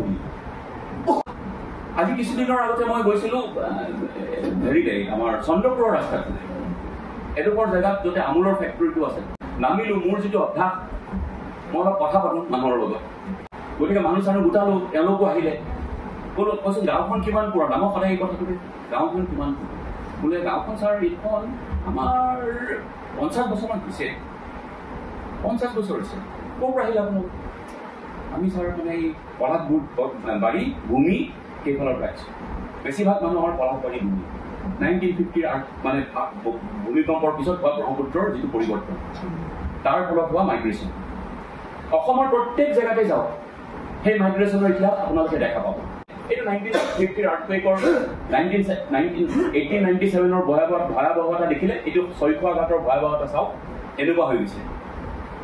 এইজন হ'ল জিতেন বৰা। তেখেতক মই এই বছৰ এপ্ৰিল মাহত লগ পালোঁ। ক'ত লগ পালোঁ? নিমাতী ঘাট। নিমাতী ঘাট যোৰহাট জিলাৰ এটা অঞ্চল, ব্ৰহ্মপুত্ৰ পাৰত খুব গুৰুত্বপূৰ্ণ অঞ্চল। এই নিমাতী ঘাটৰ পৰা মাজুলীলৈ ফেৰি যায়। আচ্ছা, নিমাতী ঘাটলৈ মই প্ৰায় ৩-৪ বছৰৰ পিছত গ'লো। দেখিলোঁ আগৰ নিমাতী ঘাটখনটো নাই, বহুত গুচি আহিলোঁ। তাৰপিছত মই এই গাঁওখনলৈ গ'লোঁ। এখন মানে সকলো ধৰণৰ লোক বাস কৰে, জনগোষ্ঠী, বিভিন্ন জনগোষ্ঠীৰ মানুহ লোক, কৈবৰ্ত লোক আছে, চুতীয়া লোক আছে, তেনেকুৱা বিভিন্ন ধৰণৰ লোক আছে। আপোনালোকে তেওঁৰ বেকগ্ৰাউণ্ডত দেখিব পাৰিব বিশাল ব্ৰহ্মপুত্ৰখন। এই ঘৰটো তাৰমানে ব্ৰহ্মপুত্ৰখনৰ পাৰতে আছে। মই এপ্ৰিল মাহত গৈছিলোঁ আৰু আমি এতিয়া থিয় হৈ আছোঁ মথাউৰিত থিয় হৈ তেখেতৰ লগত মই কথা পাতিছোঁ। সেইটো তেওঁৰ ঘৰ। ঘৰবিলাক দেখিছেনে? সাধাৰণ অসমীয়া মানুহৰ ঘৰৰ নিচিনা নহয়। এই টিং-চালি লগাই থৈ দিছে, কাৰণ তেওঁ জানে যে অহা বছৰ তাৰমানে তেওঁ আহি আছে এইফালে। এই বছৰ এই ঘৰটোত থাকিবলৈ নাই তেওঁ নাজানে। এই মথাউৰিটোৰ ফালে ইপাৰে আকৌ বেলেগ ঘৰ আছে। তেওঁলোকে মুখেৰে কোৱা গোটেই কথাখিনি মই শুনাই দিব পাৰোঁ, খুবেই ইণ্টাৰেষ্টিং কথা, কিন্তু সময় নহ'ব। এই কথাখিনি ক'লে অসমৰ বিভিন্ন মানুহৰ মাইগ্ৰেশ্যনৰ যিটো ইতিহাস, তেওঁলোকৰ বুকুৰ যিটো বেদনা আপোনালোকে গম পাব। কেনেকৈ ঠাই সলাই থাকিব লগা হৈছিল। এটা সময়ত তেওঁ যোৰহাটৰ 4 গাঁও বুলি এডোখৰ জেগাৰ পৰা ইয়ালৈ আহিছিলে। কেলে? ইয়াত এটি খুব ভাল হয়, মাটি খুব সাৰুৱা। কিন্তু এই মথাউৰিটো তেওঁলোকে ইপাৰে আছিলে এটা সময়। 1987ৰ যিটো 88ৰ যিটো বানপানী, আপোনালোকে জানে ব্ৰহ্মপুত্ৰই বিশাল ৰূপ লৈছিলে এইবাৰ বানপানী। আমাৰ মনত আছে, আমি তেতিয়া কলেজত আছিলোঁ আৰু ভূমিকম্প হৈছিল আগষ্ট মাহৰ 7 তাৰিখে আছিল। চ' সেই মানে হেৰি কি কয়, তেওঁ কৈছে সেইটোৱে গোটেই অঞ্চলটো সম্পূৰ্ণৰূপে ব্ৰহ্মপুত্ৰই গোটেই ৰূপ সলাই পেলালে। আৰু তেওঁ য'ত আছে এইটো পাৰে ব্ৰহ্মপুত্ৰৰ কিবা ওলাই দি পানী সোমাই গোটেই অঞ্চলটো প্লাবিত কৰি পেলালে। মানুহবিলাক বিভিন্ন জেগালৈ তাৰ পৰা উঠি গুচি যাবলৈ বাধ্য হ'ল। কিন্তু কিছু ঘৰ মানুহ তাত থাকি গ'ল। আৰু থাকি গৈ ইফালে যিহেতু পানী হৈ গ'ল, ইটো পাৰে পানী হোৱা নাছিলে, ইফালে তেওঁলোক হ'ব গুচি। এতিয়া এই পাৰে মই তেওঁক ইণ্টাৰভিউত সুধিছোঁ, এইবাৰতো বিপদ আছে আপোনালোকৰ? কৈছে হয়, এইবাৰ চাগে নাথাকিব। কিন্তু তেওঁ যেতিয়া বোলে কৈছে, আমি যেতিয়া সৰু আছিলোঁ তেতিয়া প্ৰায় 5 কিলোমিটাৰ ভিতৰলৈকে আমি যাব পাৰিছিলোঁ। আমাৰ খেতিৰ মাটি আছিলে, কেতিয়াবা পানী আনিব গৈছিলোঁ। পানী আনিবলৈ যাওঁতে ঘৰ আহি পোৱা মানে ভাত বনোৱা হৈ যায়, ইমান দূৰত আছে। এই জিতেন বৰা, যোৱাচোন আকৌ। এইটো মই নিমাতী ঘাটৰ কথা ক'লোঁ। এইখন ক'লোঁ নিমাতী ঘাটৰ পৰা অলপ পশ্চিমলৈ আহক, আপোনালোকে দিখৌ মুখ পাব। দিখৌ মুখ, য'ত দিখৌ নদীখন আহি ব্ৰহ্মপুত্ৰত পৰিছে। কাৰণ ব্ৰহ্মপুত্ৰ কিন্তু দিখৌ আগতে সৰু আছিলে, এতিয়া প্ৰকাণ্ড হৈ গ'ল। দিখৌ মুখ বুলি ধৰিব নোৱাৰি। ইফালে শৰাগুৰি চাপৰি দৰিকা নদীখন আহে, ইফালে দিখৌ নদী আহে, গৈ ব্ৰহ্মপুত্ৰত মিলিত। এইবিলাক খুব ঐতিহাসিক প্ৰসিদ্ধ নদী। সেইফালে হৰাইজানত মই কৈছোঁ যে দেখিছে মাজুলী এখন। এইফালে বেছিভাগ মানুহ মিচিং লোক বাস কৰে। তেওঁলোকে মাজুলীৰ পৰা ইয়ালৈ আহিছিল মাজুলীত খহনীয়া হোৱাৰ কাৰণে। আকৌ ইয়াৰ পৰা আকৌ ইয়াত খহনীয়া হোৱাৰ কাৰণে তেওঁলোক আকৌ মাজুলী গ'ল। আকৌ মাজুলীত খহনীয়া হোৱাৰ কাৰণে তেওঁলোক আকৌ ইফালে আহিল। আৰু এতিয়া মাজে মাজে তেওঁলোকে যায় কি কৰিবলৈ যায়, খৰি আনিবলৈ যাওঁ। মাজুলীত খৰি পায়, সেই খৰি আনিবলৈ যাওঁ, সেইবিলাক বিক্ৰী কৰোঁ। এয়া কি জানেনে? বংকোৱাল। আৰু পশ্চিমলৈ আহক, বংকোৱাল পাব। বংকোৱালৰ বিননি বুলি কোনোবাই কবিতা পঢ়ি লিখিছিলে এটা সময়ত। বংকোৱালখন হ'ল আপোনালোকে যদি আমাৰ যদি হাইৱেৰ পৰা, ৰাষ্ট্ৰীয় ঘাইপথৰ পৰা যদি আমি সোমাই যাওঁ কমাৰগাঁও অঞ্চলত, কমাৰগাঁও কলেজ পাৰ হৈ পেলাই একেবাৰে বংকোৱাল পাবলৈ হয়তো 6-7 কিলোমিটাৰমান লাগিব। য'ত আমাৰ মোহিনী ৰাজকুমাৰ, তেখেতৰ ঘৰ মহুৰামুখ। এই কি কয়, কমাৰগাঁও কলেজ পাৰ হৈ মহুৰামুখ পাৰ হৈ গৈ একেবাৰে শেষত পাওঁ আমি বংকোৱাল। এই যে মাটিবিলাক দেখিছে, আমাৰ ভূগোলৰ বা যিসকল মানুহৰ অভিজ্ঞতা আছে তেওঁলোকে দেখিলে গম পাব যে এইটো বানপানীয়ে ধুৱাই যোৱা মাটি। এইবিলাক গছবিলাক দেখিয়ে আপোনালোকে গম পাব, ডাঙৰ গছ একো নাই। এই যে এইবিলাক সৰু ঘাঁহবিলাক এনেকুৱা, এইবিলাক হ'ল বানপানীয়ে বিধৌত বাঢ়ে। এইবিলাক চব জেগাত এটা সময়ত গাঁও আছিল। 10 কিলোমিটাৰ দূৰলৈ আছিল ব্ৰহ্মপুত্ৰ। এইবিলাক চব গাঁও আছিল, খেতিপথাৰ আছিল। এইবিলাক সম্পূৰ্ণৰূপে এতিয়া বিধ্বস্ত। এতিয়া মই এই ফটোখন লৈছোঁ মথাউৰিত থাকি। এই যে মথাউৰি, এই মথাউৰিটো আপোনালোকে ঘৰবিলাক দেখিয়ে গম পাইছে তেখেত মিচিং জনগোষ্ঠীৰ লোক বাস কৰে। সেই গোটেই সমগ্ৰ অঞ্চলটোতে মিচিং লোক বহুত আছে। এই মথাউৰিবিলাকেই লাইফ লাইন আজি অসমৰ বহুত জেগাৰ। মই নিমাতী দেখালোঁ আপোনালোকক। এতিয়া দেখিলে ভলুকাগুৰি বংকুৱাল, এইটো হ'ল মৰিয়াহোলা। মই এখন দুখন দেখাইছোঁ। মৰিয়াহোলা বুলি এখন কিতাপ ওলাইছে, উপন্যাস এখন। উপন্যাসখন যদি পঢ়িছে, ময়ো পঢ়িছোঁ, আপোনালোকে গম পাব যে কিমান ট্ৰেজিক, কিমান দুখ লগা কাহিনী, কিমান অৱস্থাপন্ন গাঁও সেইবিলাক আছিলে। গোটেই অঞ্চল কিলোমিটাৰ পিছত কিলোমিটাৰ ব্ৰহ্মপুত্ৰই খাই পেলালে। গৰাখহনীয়া, তাৰপিছত হোৱা বানপানী। মই আপোনালোকক কিছুমান ফটো দেখা নাই, কি ধুনীয়া নামঘৰ, ইমান ডাঙৰ ডাঙৰ পকাৰ ঢোকাৰ নামঘৰ, খুব ধুনীয়া ডিজাইনৰ, সেইবিলাকো দেখা পাব। মোৰ লগত সেই ফটোবিলাক আছে, কিন্তু ইয়াত মই সকলো দেখাব বিচৰা নাই। এইটোৱে কৈছোঁ যে once a prosperous area taken off by the river Brahmaputra, এই মৰিয়াহোলা, মানুহে তাতে অলপ খেতি চেতিও কৰিছে। মাজে আকৌ বানপানীটো হ'বই, তাততো মানুহ থাকিবও নোৱাৰে। সেইখন ধনশিৰি নদী এটা ষ্ট্ৰীম দেই, কাষত যে হেৰিখন দেখিছে, এইখন ধনশিৰি ষ্ট্ৰীম, আগত গৈ ব্ৰহ্মপুত্ৰত লগ লাগিছে। মানে ব্ৰহ্মপুত্ৰখন অদ্ভুত নদীটো, মেইন ষ্ট্ৰীমটো নহয়, তাৰ যিবিলাক কি বুলি কয় চাব ষ্ট্ৰীম, খুঁটিবিলাক, সেইবিলাকেও চব ব্ৰহ্মপুত্ৰখন ব্ৰেডেড ৰিভাৰ নহয়, এনেকুৱা কোনখন আচল ব্ৰহ্মপুত্ৰ ক'বলৈ দিগদাৰ। গতিকে তাৰ বিভিন্ন খুঁটিয়ে এনেকুৱা ধৰণৰ অঞ্চলবিলাক আক্ৰান্ত কৰিছে।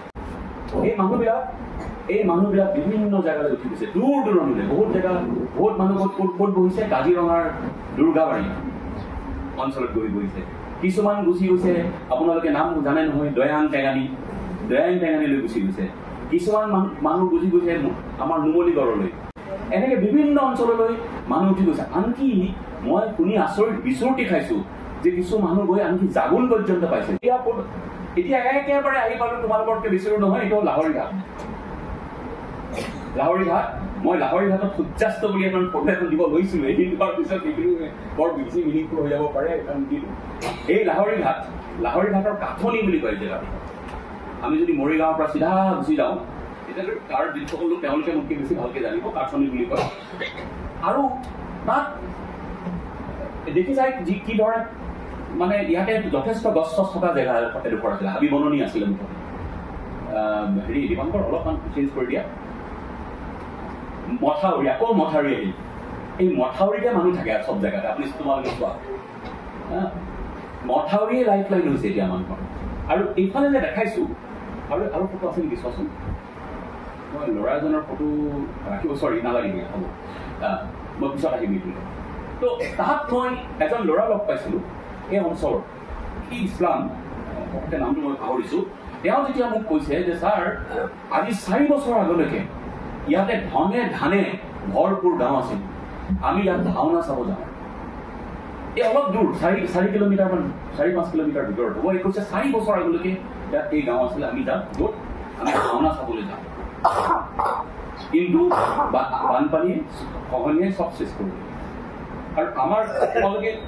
আৰু আমাৰ কিমান দিন ইয়াত থাকে, ঘৰবিলাকো সেইকাৰণে এই পাৰতো দেখিছো টিঙৰ, কোন মুহূৰ্তত যাব গ'লে টিং চিং যাতে উঠাই লৈ গুচি যাব পাৰে, গতিকে ঘৰ নবনাই তাত কোনেও। আৰু ইটো পাৰে এতিয়া আছে একেবাৰে প্ৰায় 30-35 কিলোমিটাৰ যাব লাগিব, একাবেকা নৈৰ ৰাস্তা, মঙলদৈ ওলাই যাব, দৰং মঙলদৈ।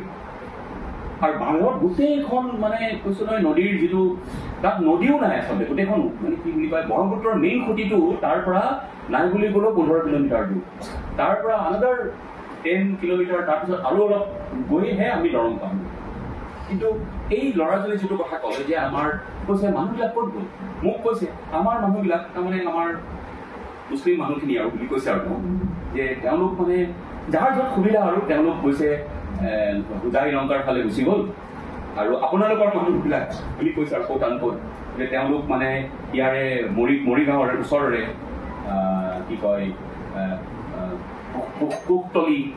কুকতলি, বৰঙাবাৰী, কিছু মানুহ আমাৰ কামপুৰৰ ওচৰৰ এইটো কি কয় আমাৰ সেইটো কঠীয়াতলি, এই অঞ্চলবিলাকলৈ উঠি গৈছে। আৰু কৈছে এই মানুহবিলাক এতিয়াও তেওঁলোক মাজে মাজে আহি ইয়ালৈ আহে আমাৰ মাজত, আৰু কান্দি নকন্দাকে কোনো যাব নোৱাৰে। কৈছে ধানে ভৰপূৰ অঞ্চল, মানে ভাওনা সভা, কৈছে আমি নিজে চাবলৈ যাম। কিন্তু আজি সেই সম্পূৰ্ণ এইবিলাক জলাহত জ্বলা হৈ গ'ল এই অঞ্চলবিলাক আৰু মানুহবিলাক বিভিন্ন জেগালৈ মাইগ্ৰেট কৰিবলৈ আৰম্ভ কৰিলে কিন্তু তেওঁ কোৱা মতে এতিয়াও মানুহবিলাক ঘূৰি ঘূৰি আহে কি কথাটো এটা মই লক্ষ্য কৰিছোঁ গুৰুত্বপূৰ্ণ কথা এই অঞ্চলবিলাকত কিন্তু জনগাঁথনিটো বৰ বৈচিত্ৰ্যপূৰ্ণ এই যিবিলাক বান বিধ্বস্ত অঞ্চল খহনীয়া বিধ্বস্ত অঞ্চল তাত মই বিভিন্ন জাতি জনগোষ্ঠী ধৰ্মীয় লোকৰ সমাৱেশ দেখিছোঁ একে জেগাত একে লগতে তেওঁলোকে সহাৱস্থান কৰিছে সেইটো বৰ গুৰুত্বপূৰ্ণ সেই অঞ্চলবিলাকত কিন্তু মানুহৰ কথা বতৰাবিলাক অলপ বেলেগ ধৰণৰ তাত এটা আমি সহাৱস্থানৰ সহমৰ্মিতাৰ এটা সুৰ পাওঁ শুনা পাওঁ এইখন ফটো এইটো এটা বৰ ইণ্টাৰেষ্টিং ষ্টৰী এইটো হ'ল 2013 চনৰ ফটো এখন এই যে মানুহগৰাকী দেখিছে তেখেত শ্ৰীমতী দাস এইখন হ'ল মাজুলীৰ শালমৰা আপোনালোকে শালমৰাৰ নাম শুনিছে চাগে য'ত মাটিৰ এই যে হেৰি বনায় পাত্ৰ বনায় তেখেতে ক'লে মোক ক'লে যে আমাৰ গাঁওখন আছিল ব্ৰহ্মপুত্ৰৰ খুব কৈছে 3 কিলোমিটাৰৰ ভিতৰত আছে তেনেকৈ মানুহে তেনেকেই কয় খুব তাত আছিল ব্ৰহ্মপুত্ৰৰ 3 কিলোমিটাৰমান ভিতৰত আছে কি হ'ল খহনীয়া হৈ আমাৰ আজি এইখিনি পালেহি কিন্তু আমাৰ মোৰ গাঁওখন যেতিয়া তাত আছিল তেতিয়া মোৰ বিয়া হৈছিলে আমি তেতিয়া ফেমিলিটো লখিমপুৰলৈ উঠি গ'লো লখিমপুৰলৈ আমি উঠি গ'লো কাৰণ তেতিয়া মানে তাত খহনীয়া হ'ল তাৰপিছত কি হ'ল এটা সময়ত মোৰ পুৰণা চিনাকি আছিল এই গাঁওখনৰ লগত আমাৰ গতিকে আকৌ এইখন গাঁৱতে মোৰ বিয়া হ'ল আৰু কৈছে দৈৱ দুৰ্বিপাক চাওকচোন আজি এতিয়া এসপ্তাহৰ যাপন নাই মই নাজানো কাৰণ তাত মই শীতকালত গৈছোঁ কিন্তু শীতকালতো মাজুলীত যিখিনি মানুহে জানিব যে তাত মাটিৰ তলে তলে খহনীয়াটো বিধি গতিকে মানুহখিনিৰ এটা কথা চাওকচোন এই শান্তি মই থাকিম নে নাথাকিম ইট ইজ এন এক্সিষ্টেঞ্চিয়েল কুৱেশ্যন এই জেগাত যি জেগাত মই বোপা ককাৰ দিনৰ পৰা আছোঁ আমাৰ ঘৰ আছে আমি থাকিব পাৰিম নে নোৱাৰিম এই যিটো টেনশ্যন এই যিটো বুলি কয় এংজাইটি এই এংজাইটিত বাস কৰাটো বৰ সহজ কথা নহয় এইটো শালমৰা সেই শালমৰাৰ ফটোৱে দেখাইছোঁ কিন্তু এনেকুৱা খৰালিৰ দিনতো কিন্তু তাত খহনীয়া হৈ আছে তেখেত অম্বেশ্বৰ গগৈ এইখন হ'ল 2008 চনৰ ফটো এই ফটোখন হ'ল আগতাই নাহৰণি গাঁও এইখন হ'ল ধেমাজিৰ পৰা অলপ আগলৈ যাব লাগিব আমাৰ চিমেণ্ট চাপৰি ৰাস্তাত তাত প্ৰায় 10 কিলোমিটাৰমান দূৰ এই তেওঁলোকে অম্বেশ্বৰ গগৈ ডাঙৰীয়া তেখেতে মোক কৈছিলে যে তালৈ তেওঁলোক কেতিয়া আহিলে সুধিলোঁ কৈছে আমি ভূমিকম্প মানে 1950 চনৰ ভূমিকম্পৰ পিছত আমি মনত ৰাখিব লাগিব যে 1950 চনৰ ভূমিকম্পই কিন্তু অসমৰ জনগাঁথনি সলাই দিলে লেণ্ডস্কেপো সম্পূৰ্ণ সলাই দিলে যে আমি শিৱসাগৰৰ পৰা আহি ইয়াত বহিলোঁ ক'ত বহিলে গাই নদীৰ পাৰত গাই বুলি এখন নদী আছে এইখনো বৰ ফেৰচি আছে কিন্তু আমি যেতিয়া আহিছিলোঁ গাই নদীখন জাপ মাৰি পাৰ হ'ব পৰা নদী আছে কিন্তু এতিয়া গাই নদী বিশাল কিন্তু নদীখন দ নহয় কিন্তু বহলহে এই গাই নদীখন 2008 চনত এটা ডাঙৰ বানপানী হৈ গাই নদীখন দেখিলে নে গাঁওখন দুফাল কৰি পেলালে দুফাল এই গাঁৱৰ মাজেৰে গাই নদীখন বৈ গুচি আৰু বৈটো গ'ল কি কৰি গ'ল এই ঘটনাটো প্ৰায় ঘটি থাকে আমাৰ পাহাৰবিলাকৰ ওচৰত থকা নদীবিলাক মানে নদীবিলাকে এই কামটো কৰে যিটো চেণ্ড কাষ্টিং বুলি আমি কওঁ বালিময় কৰি গ'ল গোটেই অঞ্চলটো গতিকে বালিময় যেতিয়া কৰি গ'ল তাত আৰু খেতি বাতিৰ কোনো প্ৰশ্ন নাই সেইখন গাই নদী যেতিয়া অলপ শুকাইছে এতিয়া ল'ৰা ছোৱালীবিলাক এইফালে থাকিলে নদীখনৰ খুঁটিটো এইফালে গ'ল স্কুলখন সিফালে থাকিলে সেইখন গাঁও আগতাই নাহৰণি এইখন হ'ল চিমেণ্ট মুখ এই চিমেণ্টখন পাৰ হৈ পেলাই মই বেলেগ এখন গাঁৱলৈ গৈছিলোঁ এইটো চাংঘৰ বুলি নক'ব আপুনি কাৰণ বালিৰে পুতি পেলালে নহয় তলখিনি চব পুতি পেলালে গতিকে চাংঘৰটোৰ অৱস্থা এই ৰাস্তাটো পাৰ হৈ এখন নদী চিমেণ্ট নদীখন আছে চিমেণ্ট নদীখন পাৰ হৈ আমি আৰু এখন গাঁৱলৈ যাব পৰা হাজং গাঁও সেইখন মই এতিয়া ইয়াত দেখুওৱা নাই কিন্তু মানুহ আৰু ইয়াত কিমান দিন থাকিব যদি ইয়াৰ পিছত আৰু বাঢ়ি যায় পানী তেওঁলোক ইয়াৰ পৰা গুচি যাব লাগিব কিন্তু এটা কথা ঠিক এই মানুহ কাৰো পত্তা নাই কিন্তু এনেকুৱা মাটিৰ আৰু কিহৰ পত্তা এই চাওক এইখন দলং এইখনেৰে মই বাৰু নাৱেৰে পাৰ হৈছিলোঁ এইখন দলং এইখন চিমেণ্ট নদী এই পাহাৰীয়া নদীবিলাকৰ কেৰেক্টাৰিষ্টিক্সটো বৰ বহলৰ মানুহে জানিব যে ঠেক হৈ থাকে কিন্তু এটা সময়ত আকৌ বহল হৈ যায় আকৌ ঠেক হ'ব পাৰে গতিকে এইটো পাহাৰীয়া নদীৰ লগত সেইটো এটা খুব জানিবলগীয়া কথা এই চাওকচোন চেণ্ড কাষ্টিং গোটেই ঘৰ গোটেই ফুট খাই গৈছে। এইখন হ'ল বৰদলনি। ইয়াতো চাওকচোন চেণ্ট কাষ্টিং কেনেকৈ হৈছে, মানে বালিময় কৰি পেলাইছে গোটেই গাঁওখন। হাঁহি উঠিছে কিয়? বৰদলনি সংৰক্ষিত এলেকা বুলি লিখা আছে। সংৰক্ষিত এলেকা, তাত কোনো বাউণ্ডেৰী নাই। আপোনালোকে সেই গাঁওবিলাক যায় যে জেওৰা যে দিয়ে বাউণ্ডেৰীৰ কোনো কনচেপ্ট নাই তাত। ক'ত বাউণ্ডেৰী দিব? ইয়াতো সংৰক্ষিত এলেকা বুলি আছে, কাক সংৰক্ষণ কৰিব? এইখন পুৰণা হেৰি কাৰণে আছে, এইখন মানে কি গ্ৰাম সভাৰ কাৰণে সংৰক্ষিত এলেকা। নেক্সট, এই ঘৰটো দেখিছেনে? ঘৰৰ চিলিং, ঘৰটো কেৱল চিলিংহে দেখা পাইছে আপোনালোকে। তাৰমানে তালৈকে চেণ্ট কাষ্টিং হৈছে, বালিয়ে পুতি পেলাইছে। নেক্সট, এইবিলাক চব সেই বৰদলনি ডিভাষ্টেশ্যন বা জীয়া হওক। ইয়াত সম্পূৰ্ণ গাঁও আছিল, তাতে হাবি আছিল। 11 চনত তাত গাঁও আছিল, আৰু বৰ্মন উপাধি লিখা লোকৰো গাঁও আছিল, হাবি আছিল। কিন্তু এই জীয়া দলৰ হেৰিয়ে চেছ কৰি পেলালে, মানুহখিনি চব উঠি যাব লগা হ'ল। তাৰ নেক্সট দেখুৱা, এই তাতেই লগ পালো মানুহ এজনে কিবা ঘৰৰ বস্তু লামটো বুটলি আছে। তেখেতৰ নাম বসুমতাৰী, কিবা বসুমতাৰী আছিলে, নামটো মই পাহৰিছো। তেখেতক মই সুধিলো এতিয়া ক'ত যাব? কৈছে আৰু এনেকৈ বেলেগ এটা জেগাত যাম বুলি সুধিছো। মোৰ এনেকুৱা কিমান বাৰ হৈছে আপোনাৰ? তেওঁ কৈছে তেতিয়া 2011 চনৰ কথা, 7 বাৰ এনেকৈ জেগা সলনি কৰিছো। 7 বাৰ। স্বাভাৱিকতে এনেকুৱা মানুহৰ যিসকলে এনেকৈ জেগা সলনি কৰিব লগা হয়, তেওঁলোকৰ কেনেকুৱা কথা থাকিব পাৰে নেকি? সেইটোতো সম্ভৱ নহয়। আমাৰ চৰকাৰৰ কোনো ৰিছেটেলমেণ্ট পলিচি নাই। এডিকশ্যন কৰিব ঠিকেই, কিন্তু ৰিছেটেলমেণ্ট পলিচি নাই। কিন্তু এইসকল মানুহ যাব ক'লৈ এতিয়া? এই ধৰণৰ সমস্যাৰ সৃষ্টি হৈছে।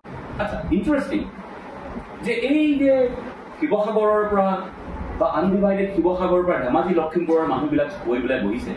আপোনালোকে মন কৰিব যে ধেমাজি লখিমপুৰৰো বেছিভাগ গাঁৱৰ নামেই পুৰণা শিৱসাগৰ জিলাৰ আনডিভাইডেড, গোলাঘাট, শিৱসাগৰ, যোৰহাট আৰু ডিব্ৰুগড়, সেই জেগাবিলাকৰ নামেই আকৌ উত্তৰত নামবিলাক হৈছে একেই নাম, সম্পূৰ্ণ একেইখিনি মানুহ, একেই জনগাঁথনি। খালি ধৰক এইটো পাৰে আমাৰ মিচিং মানুহ কিছু বেছি আছে, কিন্তু গাঁওবিলাকৰ বেছিভাগৰ নাম একেই। সেইটো এটা গুৰুত্বপূৰ্ণ কথা।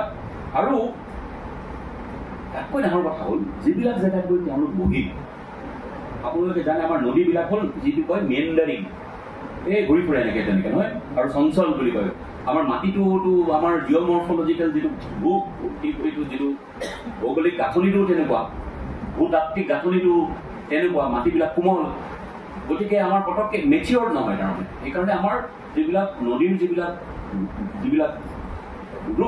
ৰুটবিলাক মেচিয়ৰ্ড নহয়, তেওঁলোক সেইকাৰণে পটককৈ ইফাল অলপ ধৰণৰ ভূমিকম্প হ'ল, কিবা এটা হ'ল, লগে লগে সলনি কৰিলেই। যিবিলাক জেগাত গৈ তেওঁলোক বহিল, বানপানীৰ কাৰণে, গৰাখহনীয়াৰ কাৰণে মানে দক্ষিণ পাৰৰ পৰা উত্তৰ ফালে গুচি গ'লতো, সেই জেগাবিলাক আছিলে এক্সিষ্টিং ৰিভাৰ বেড। তাতে নদী নাছিল, কিন্তু আগতে তাত নদী আছিল। আৰু তাত দেখিব পাহাৰৰ পৰা খুব খৰকৈ বৈ অহা নদী, পটককৈ কোৰ্চ সলনি কৰিব পাৰে, কোৰ্চটো সলনি কৰিব, গতিটো সলনি কৰে। সেই জেগাবিলাকত বহি লাগিব। আৰু এই জেগাবিলাকত এতিয়া আকৌ তেওঁলোক নতুনকৈ বানপানীৰ সন্মুখীন হৈছে। কাৰণ এইবিলাক আচলতে মানুহৰ স্বাভাৱিক আৱাসভূমি নহয়, কিন্তু এতিয়া মাটি নাই, গতিকে তেওঁলোক গৈ তাত বহিছে। ইফালে বহুত মানুহ আপোনালোকে জানে গৈ পেলাই বহিছেগৈ ক'ত আমি কাৰকবিলাক গম পাই আছো। ইয়াৰ বাহিৰেও বিভিন্ন ধৰণৰ ডেভেলপমেণ্ট প্ৰগ্ৰাম চৰকাৰৰ, বিভিন্ন ধৰণৰ ডেভেলপমেণ্ট প্ৰগ্ৰামবিলাকে, ডেভেলপমেণ্ট এক্টিভিটিছবিলাকে জ্ঞাত হাৰে বা অজ্ঞাত হাৰে, ডেলিভাৰেটলি অৰ ইনডাইৰেক্টলি বহুত মানুহক আক্ৰান্ত কৰিছে। এতিয়া ধৰক মই এটা সাধাৰণ উদাহৰণ দিওঁ, আমাৰ জাগিৰোড পেপাৰ। তাতে এই জাগিৰোড পেপাৰ মিলৰ মাটি মই পোৱা নাই, কাৰো নিজৰ মাটি, কিন্তু মই ভাবোঁ এইটো আমাৰ জনগোষ্ঠীয় লোকসকলৰ, তিৱা লোকসকলৰ গ্ৰেজিং লেণ্ড আছে। কিন্তু মাটিটো লৈ ল'লে, মাটিৰ সলনি কি কৰিলে যে নাই তোমালোকক ইয়াতে আমি কাম কাজ দিম। কি কাম কাজ দিলে? তাতেতো মেনেজেৰিয়েল পষ্ট পাবলৈ বা হোৱাইট কালাৰ কাম পাবলৈতো তেওঁলোকৰ কোনো মানুহ নাই। তেওঁলোকক কিহত নিয়োগ কৰিলে? তেওঁলোকক এই 4th গ্ৰেড কামবিলাকত নিয়োগ কৰিলে। আৰু লাহে লাহে আজি আপোনালোকে জানে 4th গ্ৰেড কামবিলাকত কোনো পাৰ্মানেণ্ট এপইণ্টমেণ্টটো নহয়, আজিকালি সব টেম্পৰাৰী কণ্ট্ৰেক্টুৱেল সেইটোৱে হ'ল আৰু এতিয়া গোটেই কোম্পানীটোৱেই বন্ধ হৈ গ'ল এই মানুহবিলাকৰ যিটো ত্যাগ আছে সেইটো কি হ'ব এতিয়া ছেমি কণ্ডাক্টৰ কোম্পানীয়ে যি কোম্পানী আহিব তেওঁলোকে তেওঁলোকক কিবা দিব নাই স্বাভাৱিকতে প্ৰশ্নটো আহিব মানুহখিনিয়ে ত্যাগ কৰিলে নহয় জানো গতিকে তাৰ কিবা মূল্য পাবনে তেওঁলোকে এই প্ৰশ্নটো আহিছে তেওঁলোকৰ বিভিন্ন অঞ্চলৰ মানুহে হেৰি জোনবিল মেলাৰ বিলৰ কথা এই জোনবিল বিলটো আছে জানো আজি আপোনালোকে গ'লে দেখিব গোটেইখন এইটো আচলতে মাৰ্চি লেণ্ড আমাৰ পিটনিৰ নিচিনা হৈ গ'ল এইটোত চবৰে দুখ আছে মই কেৱল চৰকাৰৰ দুখ দিয়া নাই চবৰে দুখ আছে জনজাতীয় নেতৃবৃন্দৰ দুখ আছে তেওঁলোকৰ দুখ আছেই বহুত মই সেইটো স্পষ্টকৈ কৈছোঁ কেইবাবাৰো কিন্তু যিহেতু তেওঁলোকে লিডাৰশ্বিপ লৈছে তেওঁলোকে এটা দায়িত্ব ল'ব লাগিছে চৰকাৰৰ দায়িত্ব আছে কিন্তু মই কৈছোঁ আমাৰ সকলোৰে কিন্তু দায়িত্ব আছে আৰু ইয়াৰ ভুক্তভোগী হৈছে সাধাৰণ জনজাতীয় লোক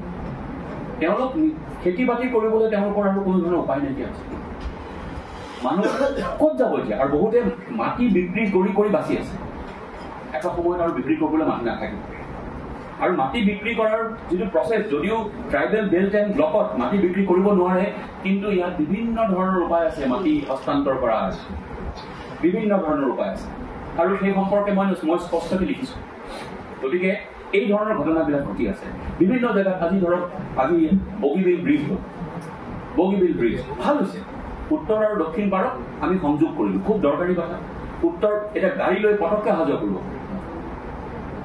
কিন্তু যিসকলৰ মাটি গ'ল বিশেষকৈ উত্তৰ পাৰে যিখিনি মাটি আছিল মিচিং লোক আছিল তেওঁলোকৰ কিন্তু আকৌ কৈছোঁ পট্টন আছিল তাৰ বহুত মিচিং ল'ৰা আজি ডিব্ৰুগড় মানে শিৱসাগৰত ঠেলা ৰিক্সা চলাই আছে কিন্তু খেতি কৰিছিল আগতে গতিকে খেতিয়কৰ পৰা গৈ ঠেলা ৰিক্সা চলাব লগা হৈছে তেনেকুৱা ধৰণৰ মই কৈছোঁ অকল তেওঁলোকৰ ক্ষেত্ৰতে হোৱা নাই সকলো ক্ষেত্ৰতে হৈছে আগতে তেওঁলোকে কি কৰিছিলে ফেৰী মানুহক নৈ পাৰ কৰাইছিলে নাও চলাইছিলে এতিয়াতো মানে ঘাটটো নাইকিয়া হৈ গ'ল ঘাটৰ পাৰত বিভিন্ন ধৰণৰ দোকান পোহাৰ আছিল সেইবিলাক তেওঁলোকে চলাইছিল এইবিলাকতো চব বন্ধ হৈ গ'ল চবটো দলং আহি গ'ল দলংখন আহিল ভাল হ'ল কিন্তু এই যে সৰু সৰু মাৰ্জিনেল জনগোষ্ঠী তেওঁলোকৰ কি হ'ল এই লৈ কিন্তু আমি কোনো অলপো নাভাবিলোঁ আমি এইখন দলঙক আমি কি কৰিলোঁ আমাৰ উন্নয়নৰ ৰূপক কৰি পেলালোঁ হয় উন্নয়নৰ ৰূপক হয় মেটাফৰ অফ ডেভেলপমেণ্ট হয় কিন্তু বাকী মানুহখিনিৰ কি এই লৈ কিন্তু কোনো এষাৰ কথা কোনো জাতীয় সংগঠনৰ এষাৰ মাত মতা মই শুনা নাই যে এইটোৱে আমাৰ গতিকে এই মানুহখিনি এতিয়া ইয়াৰ পৰা বহুত মানুহ আউট মাইগ্ৰেশ্যন হৈছে বহুত মানুহ আজি আপোনালোকে জানে গুৱাহাটীৰ এইখন নামচিঙতো আনকি বহুত মিচিং মানুহ আহি ইয়াত আহিব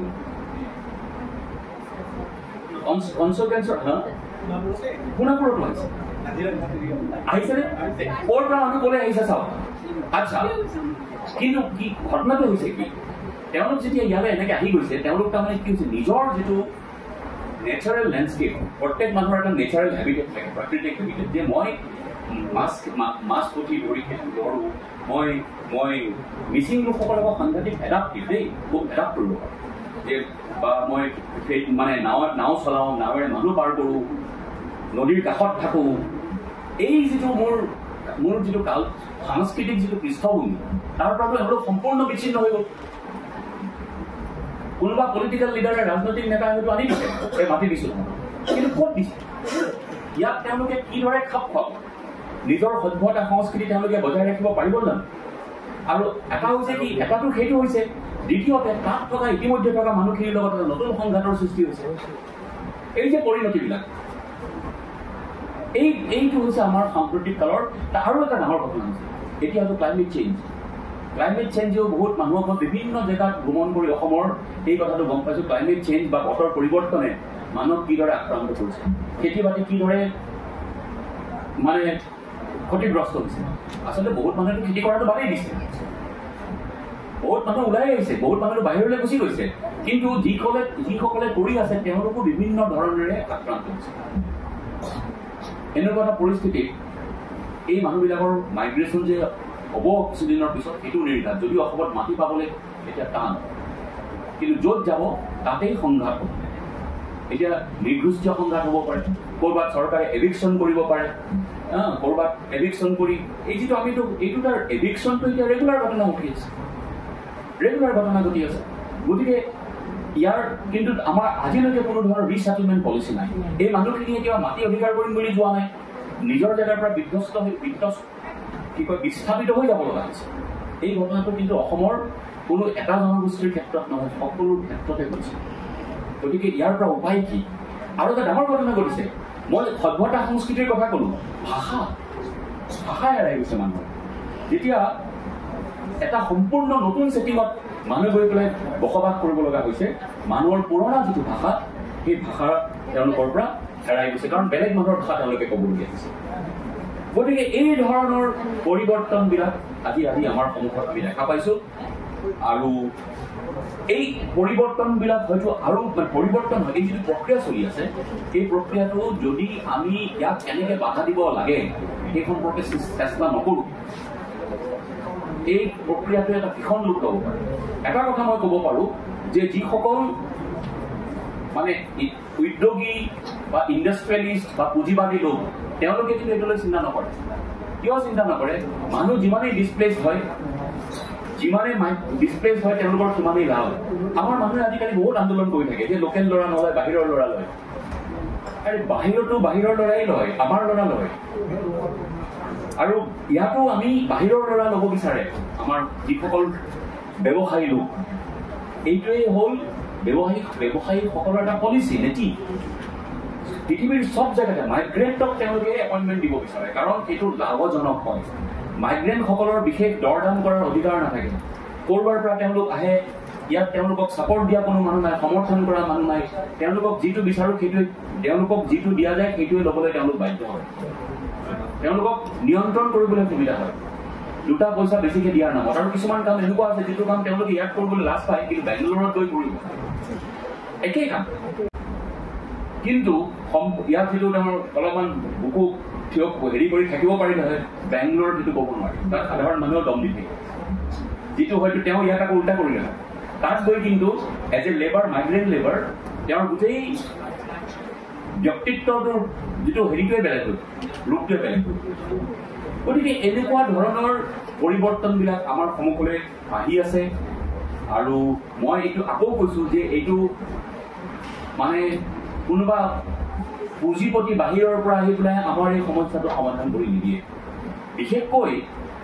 বিশেষকৈ যিটো আমাৰ গৰাখহনীয়া বানপানীৰ যিটো সমস্যা, এইটোলৈ কিন্তু মই আৰু কোনো ধৰণৰ সদিচ্ছা দেখা নাই। আপোনালোকে সকলোৱে জানে মথাউৰিটো কোনেও ভালকৈ বনাব নিবিচাৰে, যদিও মথাউৰিটোৱে শেষ চলিউশ্যন নহয়। মথাউৰিটো বহুতে কয় খুব আনচাইণ্টিফিকেলি কৰা হ'ল, কিন্তু এতিয়া এনেকুৱা সমস্যা এটা হৈছে যে মাথাউৰিবিলাক আমাৰ আলবাট্ৰাছৰ নিচিনা হৈছে, ডিঙিত এনেকুৱা ওলমিছে যে আমি এইটো ভাঙিবও নোৱাৰোঁ। মথাউৰি ভাঙিলে কোনো এইটো পলিটিকেল তাৰ ইমপ্লিকেশ্যন আছে। বহুত জেগা আকৌ বিধ্বস্ত হৈ যায়, যিবিলাকত এটা নতুন বাসস্থান গঢ়ি উঠিছে, মথাউৰি ভাঙিবও নোৱাৰোঁ। এতিয়া আমি কি কৰিম? কিন্তু বহুত জেগাত বিজ্ঞানীসকলে, জনাসকলে কয় যে নহয়, বানপানী প্ৰতিৰোধ কৰাৰ, গৰাখহনীয়া প্ৰতিৰোধ কৰাৰ বিভিন্ন ধৰণৰ উপায় আছে। মই অথচ বিভিন্ন জেগাবিলাকত গৈ পেলাই কিন্তু দেখিছোঁ, আনকি স্থানীয় লোকসকলেও বিভিন্ন ধৰণৰ বুদ্ধি ভাষা দিয়ে। কিন্তু যিসকল ইঞ্জিনিয়াৰ বা কণ্ট্ৰেক্ট ঠিকাদাৰ, তেওঁলোকে তাৰ উল্টাটো কৰে। আৰু লোকেল মানুহে সেই কমপ্লেইনটো কৰে যে ছাৰ আমিতো কৈছিলোঁ, তেওঁলোকে এইটো চাওকচোন, এইটো কৰিলে এইটো হ'বনে? তেতিয়াওতো নহয়। মই বোলো হয়, এনেকুৱাই হ'ব লাগে, কিন্তু তেওঁলোকে এইটো নামানিলে, তেওঁলোকে এইটোহে কৰিলে। ইয়াৰ কোনো চাওকচোন, বোলে প্ৰথম বানপানীটোতে বানতে মথাউৰি ঢুকি থাকিব। গতিকে এইটোও হৈছে এতিয়া যে মথাউৰিবিলাক পুনৰ নিৰ্মাণ, এইটো সোণৰ কণীৰ পৰা হাঁহ হৈছে। আটাইতকৈ দুখৰ কথা হৈছে সেইটো কোনেও বন্ধ কৰিব বিচৰা নাই। চৰকাৰৰ সাংঘাতিক দায়িত্ব আছে, কাৰণ ইয়াৰ কাৰণে তেওঁলোকে পইচা নাই বুলি কয়, কিন্তু এটা স্থায়ী সমাধান উলিওৱাৰ কাৰণে তেওঁলোকেও মানে সেই গুৰুত্ব সহকাৰে চিন্তা কৰা নাই। এইটো কেৱল আজি অলপ পইচা আনি আকৌ মথাউৰিটো ঠিক কৰিম, আকৌ ভাঙিব, আকৌ আনিম, এইটো কেতিয়াও সমস্যাৰ সমাধান হ'ব নোৱাৰে। আৰু মানুহৰ সামগ্ৰিকভাৱে আমাৰ এই নৈপৰীয়া যিসকল মানুহ, তেওঁলোকৰ জীৱনলৈ যি ধৰণৰ সংশয়, অনিশ্চয়তা, এই বানপানী এনেই বিৰাট বেয়া বস্তু নহয়। বান আহিল গ'ল, কিন্তু যিটো বিধ্বংসী বানপানী আৰু তাৰ লগতে খহনীয়া, এইটো আমাৰ এইটো একেবাৰে ছাষ্টেইনেবল নহয়, এইটো বহনক্ষম নহয়। মই সেই কথাৰ ওপৰত গুৰুত্ব দিব বিচাৰিছোঁ আৰু তাৰ আমি সমাধান বিচাৰিব লাগিব। নহ'লে এটা কথা মই দেখিছোঁ, ব্ৰহ্মপুত্ৰখন দক্ষিণ ফালে বহলি গৈ আছে। মই যিটো ক'লোঁ একেবাৰে মই দিখৌমুখৰ পৰা মানে দিখৌমুখ, পিছত মই এই আমাৰ যোৰহাটৰ ককিলামুখ, নিমাতী ঘাট। ককিলামুখ কিমান এটা সময়ৰ ফেমাছ জাহাজ ঘাট আছিল আৰু তাৰ কিছু চিন এতিয়াও আছে, তাৰ ৰাস্তাঘাটত এতিয়াও আছে। ককিলামুখৰ পৰা ৰেল চলিছিল, তাৰ পৰা বস্তু মানে যোৰহাটৰ গোটেই বিভিন্ন অঞ্চলত বস্তুৰ বিতৰণ হৈছিল ৰেলেৰে। ক'ত গ'ল ককিলামুখ? ইমান ব্যস্ত নাইকিয়া হৈ গ'ল চব। তাৰ পৰা আমি আহিলোঁ বংপালৰ কথা ক'লোঁ, বংপালৰ পিছত আমি মৰিয়াহোলাৰ কথা ক'লোঁ, মৰিয়াহোলাৰ পৰা আহি একেবাৰে তাৰ মাজতো জেগা আছে, একেবাৰে আমাৰ লাহৰী ঘাটলৈকে আগলৈকে ব্ৰহ্মপুত্ৰখনৰ কিবা এটা মই দেখা পাইছোঁ যে নামনিৰ ফালে একেবাৰে উত্তৰৰ ফালে তাৰ এটা শ্ৰিংকেজ হৈছে। বহুত দূৰ নহয়, ডাঙৰ নহয় অসম, কিন্তু সমস্যাটো হৈছে এতিয়া মানুহৰ আমি বুজি পালোঁ মাইগ্ৰেশ্যন হৈছে, কিন্তু মাইগ্ৰেশ্যন কৰি ক'ত যাব? এতিয়া যাবলৈ আমাৰ নতুন জেগা নাইকিয়া হৈছে। আৰু এটা কথাও ঠিক, এই মাইগ্ৰেশ্যনৰ কিন্তু যি পজিটিভ কথাটো হ'ল, আগৰ যিবিলাক বিভিন্ন কাৰণে হোৱা মাইগ্ৰেশ্যনবিলাক কিছুমান হয়তো ইভলিউশ্যন বা বিৱৰ্তনৰ কাৰণে হোৱা মাইগ্ৰেশ্যন, হঠাতে হোৱা নহয়, বিভিন্ন সেইবিলাকে আমাৰ বৃহৎ সমাজখন গঠন কৰাতো সহায় কৰিছে। নহ'লে আজিৰ যিখন অসমৰ বৃহত্তৰ অসমীয়া সমাজ সেইখনো গঠন নহ'ল হয়, সেইটো হয়। কিন্তু অন্ধাৰে এতিয়া আমি যিটো দেখা পাইছোঁ যে বাধ্য হৈ মানুহ উপায় নাই, সৰ্বশ্ৰান্ত হৈ ঢাপলি মেলিব লগা হৈছে নতুন জেগা এডোখৰলৈ, থাকিবলৈ জেগা নাই, হাবি বননি থাকিব লগা হৈছে, হাবিৰ পৰা চৰকাৰে খেদিব, আকৌ এক্সিষ্টিং ৰিভাৰ বেডত বহিব, তাৰ পৰাও পুনৰ বানপানীয়ে খেদিব, গৰাখহনীয়াই খেদিব। এই অৱস্থাটোৱে সমগ্ৰ জাতিটোক আজি গ্ৰাস কৰিছে। মই ভাবোঁ যে আমাৰ সন্মুখত এতিয়া আটাইতকৈ ডাঙৰ সমস্যা এইটোৱে, বাসস্থানৰ সমস্যাটো হ'ব। আৰু আনকি মই এইটো কথাও কওঁ যে এই সমস্যাটো বাংলাদেশতো হৈছে। বাংলাদেশৰ সমস্যাটো আৰু ডাঙৰ হৈছে যে তাত ক্লাইমেট চেঞ্জৰ কাৰণে চি লেভেল ওপৰলৈ আহিছে, যাৰ কাৰণে বাংলাদেশৰ দক্ষিণ পাৰৰ বিস্তীৰ্ণ অঞ্চল লাহে লাহে কৃষি অনুপযোগী হৈ গৈছে। আৰু এই মানুহবিলাকৰ তাতো সাংঘাতিক মানে প্ৰায় 20 কোটি মানুহৰ দেশ, গতিকে তাৰ মানুহখিনি ক'লৈ যাব? সেইটো এটা সমস্যাৰ কিন্তু সৃষ্টি হৈছে। এই মানুহখিনি কোনফালে আহিব? যদি অসমলৈ আহে, অসমত এতিয়া জেগা নাই, বেংগলৰ ফালে জেগা নাই, ক'ত যাব এতিয়া? মোৰ চকুত এতিয়া মই যিটো দেখি আছোঁ যে সাংঘাতিক, হয়তো আমি এই কথাবিলাক যদি এতিয়াই কিছু ভৱিষ্যৰ দৃষ্টিভংগীৰে নাভাবিলে সাংঘাতিক ধৰণৰ সংঘাতপূৰ্ণ এটা পৰিস্থিতিৰ জন্ম হ'ব পাৰে। গতিকে এটা যিটো প্ৰক্ৰিয়াই এখন বিস্তীৰ্ণ ডাঙৰ সমাজ গঠনৰ পথ মুকলি কৰি দিছিল, সেই একেটা প্ৰক্ৰিয়াই কিন্তু আমাৰ সমাজখন আকৌ ভাঙিও দিব পাৰে। গতিকে তেনেকুৱা এটা বিভিন্ন নামত এই ধৰণৰ বিভাজনৰ ঘটনা ঘটিব পাৰে। আৰু এই সম্পৰ্কে আমি কিছু সাৱধান হৈ এতিয়াই যদি কাম নকৰোঁ তেতিয়াহ'লে বিপদ আহিব পাৰে। যদি আমি সাৱধান হৈ কাম কৰোঁ তেতিয়াহ'লে এতিয়াও বহুত ৰাস্তা আছে। অসমৰ আপোনালোকে জানিব, অসমৰ মাটিটোৰ কাগজটেল চাৰ্ভে নাই, ক'ৰ পৰা মানুহ ক'লৈ গৈছে কোনো চাৰ্ভে নাই। গতিকে আমাৰ কি হয়, বহুত মানুহ এতিয়া উজনি অসমতে ধৰক কোনোবা মানুহ ধুবুৰীৰ পৰা গ'ল, বান বিধ্বস্ত, বিদেশ বাংলাদেশী বুলি খেদি দিব। কিন্তু মাটিৰ যদি কাগজটেল চাৰ্ভে হ'ল তেতিয়াহ'লে তেওঁ প্ৰমাণ কৰাৰ এটা হেৰি থাকিব যে নাই, মোৰ হাতত এই কাগজ আছে। বাহিৰা অঞ্চলৰ চাৰ্কল অফিচত তেওঁ বোলে এই গাঁৱৰ পৰা বান বিধ্বস্ত হৈ পেলাই গৈছে, এই ধৰণৰ প্ৰমাণ পত্ৰ থাকিলে, বা ইয়াৰ পুলিচে বা তাৰ চাৰ্কল অফিচাৰে ইমিডিয়েটলি তাক যোগাযোগ কৰি, কাৰণ আজিকালি চব ডিজিটেলাইজ হৈ গৈছে। গতিকে এই কথাবিলাকো সহজ হয়। আৰু মই ভাবোঁ যে বহুত ধৰণৰ যিবিলাক বিভাজনৰ ঘটনা ঘটি থাকে, বিভিন্ন সংঘাতৰ সৃষ্টি হৈ থাকে, কিছুমান বস্তু অনাৱশ্যকীয়, ইয়াৰ কাৰণে কোনো পৰিৱৰ্তন নাই ভালৰ বাহিৰে, বেয়াৰ বাহিৰে একো নহয়, কিন্তু সেইবিলাক অন্ততঃ আমি বন্ধ কৰিব পাৰোঁ। আৰু বহুত অসমত এনেকুৱা মানুহ আছে যিয়ে প্ৰয়োজনতকৈ বহুত বেছি মাটি অধিকাৰ কৰি আছে। বহুত চাহ বাগানে অনাৱশ্যকভাৱে, অনৈতিকভাৱে, কি বুলি কয়, বেআইনীভাৱে মাটি অধিকাৰ কৰি আছে। এই মাটিবিলাকো মোকলাই এই মানুহ বান বিশিষ্ট মানুহৰ মাজত মোকলাই তেওঁলোকৰ মাজত বিতৰণ কৰাৰ ৰাস্তা ওলাব পৰা যাব যদিহে কাগজটো চাৰ্ভেটো হয়। আমি যিমান কেতিয়াৰ পৰাই দিছোঁ, মই নিজেও কৈছোঁ, কিন্তু আজিলৈকে এই ঘটনাটো ঘটি উঠা নাই। যদিও এতিয়া বিভিন্ন ধৰণৰ ডিজিটেলাইজেশ্যন হৈছে, কিন্তু কাগজটো চাৰ্ভেটো হোৱা নাই।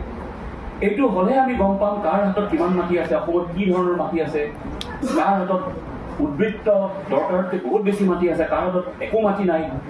গতিকে এই মই ভাবোঁ যে এনেকুৱা এটা কাগজটেল চাৰ্ভেৰ বোধ হয় এতিয়া অসমত আটাইতকৈ ডাঙৰ প্ৰয়োজন হৈছে।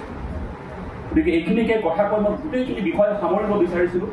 তেওঁ মাইগ্ৰেশ্যনটোৰ বিভিন্ন দিশ আছে।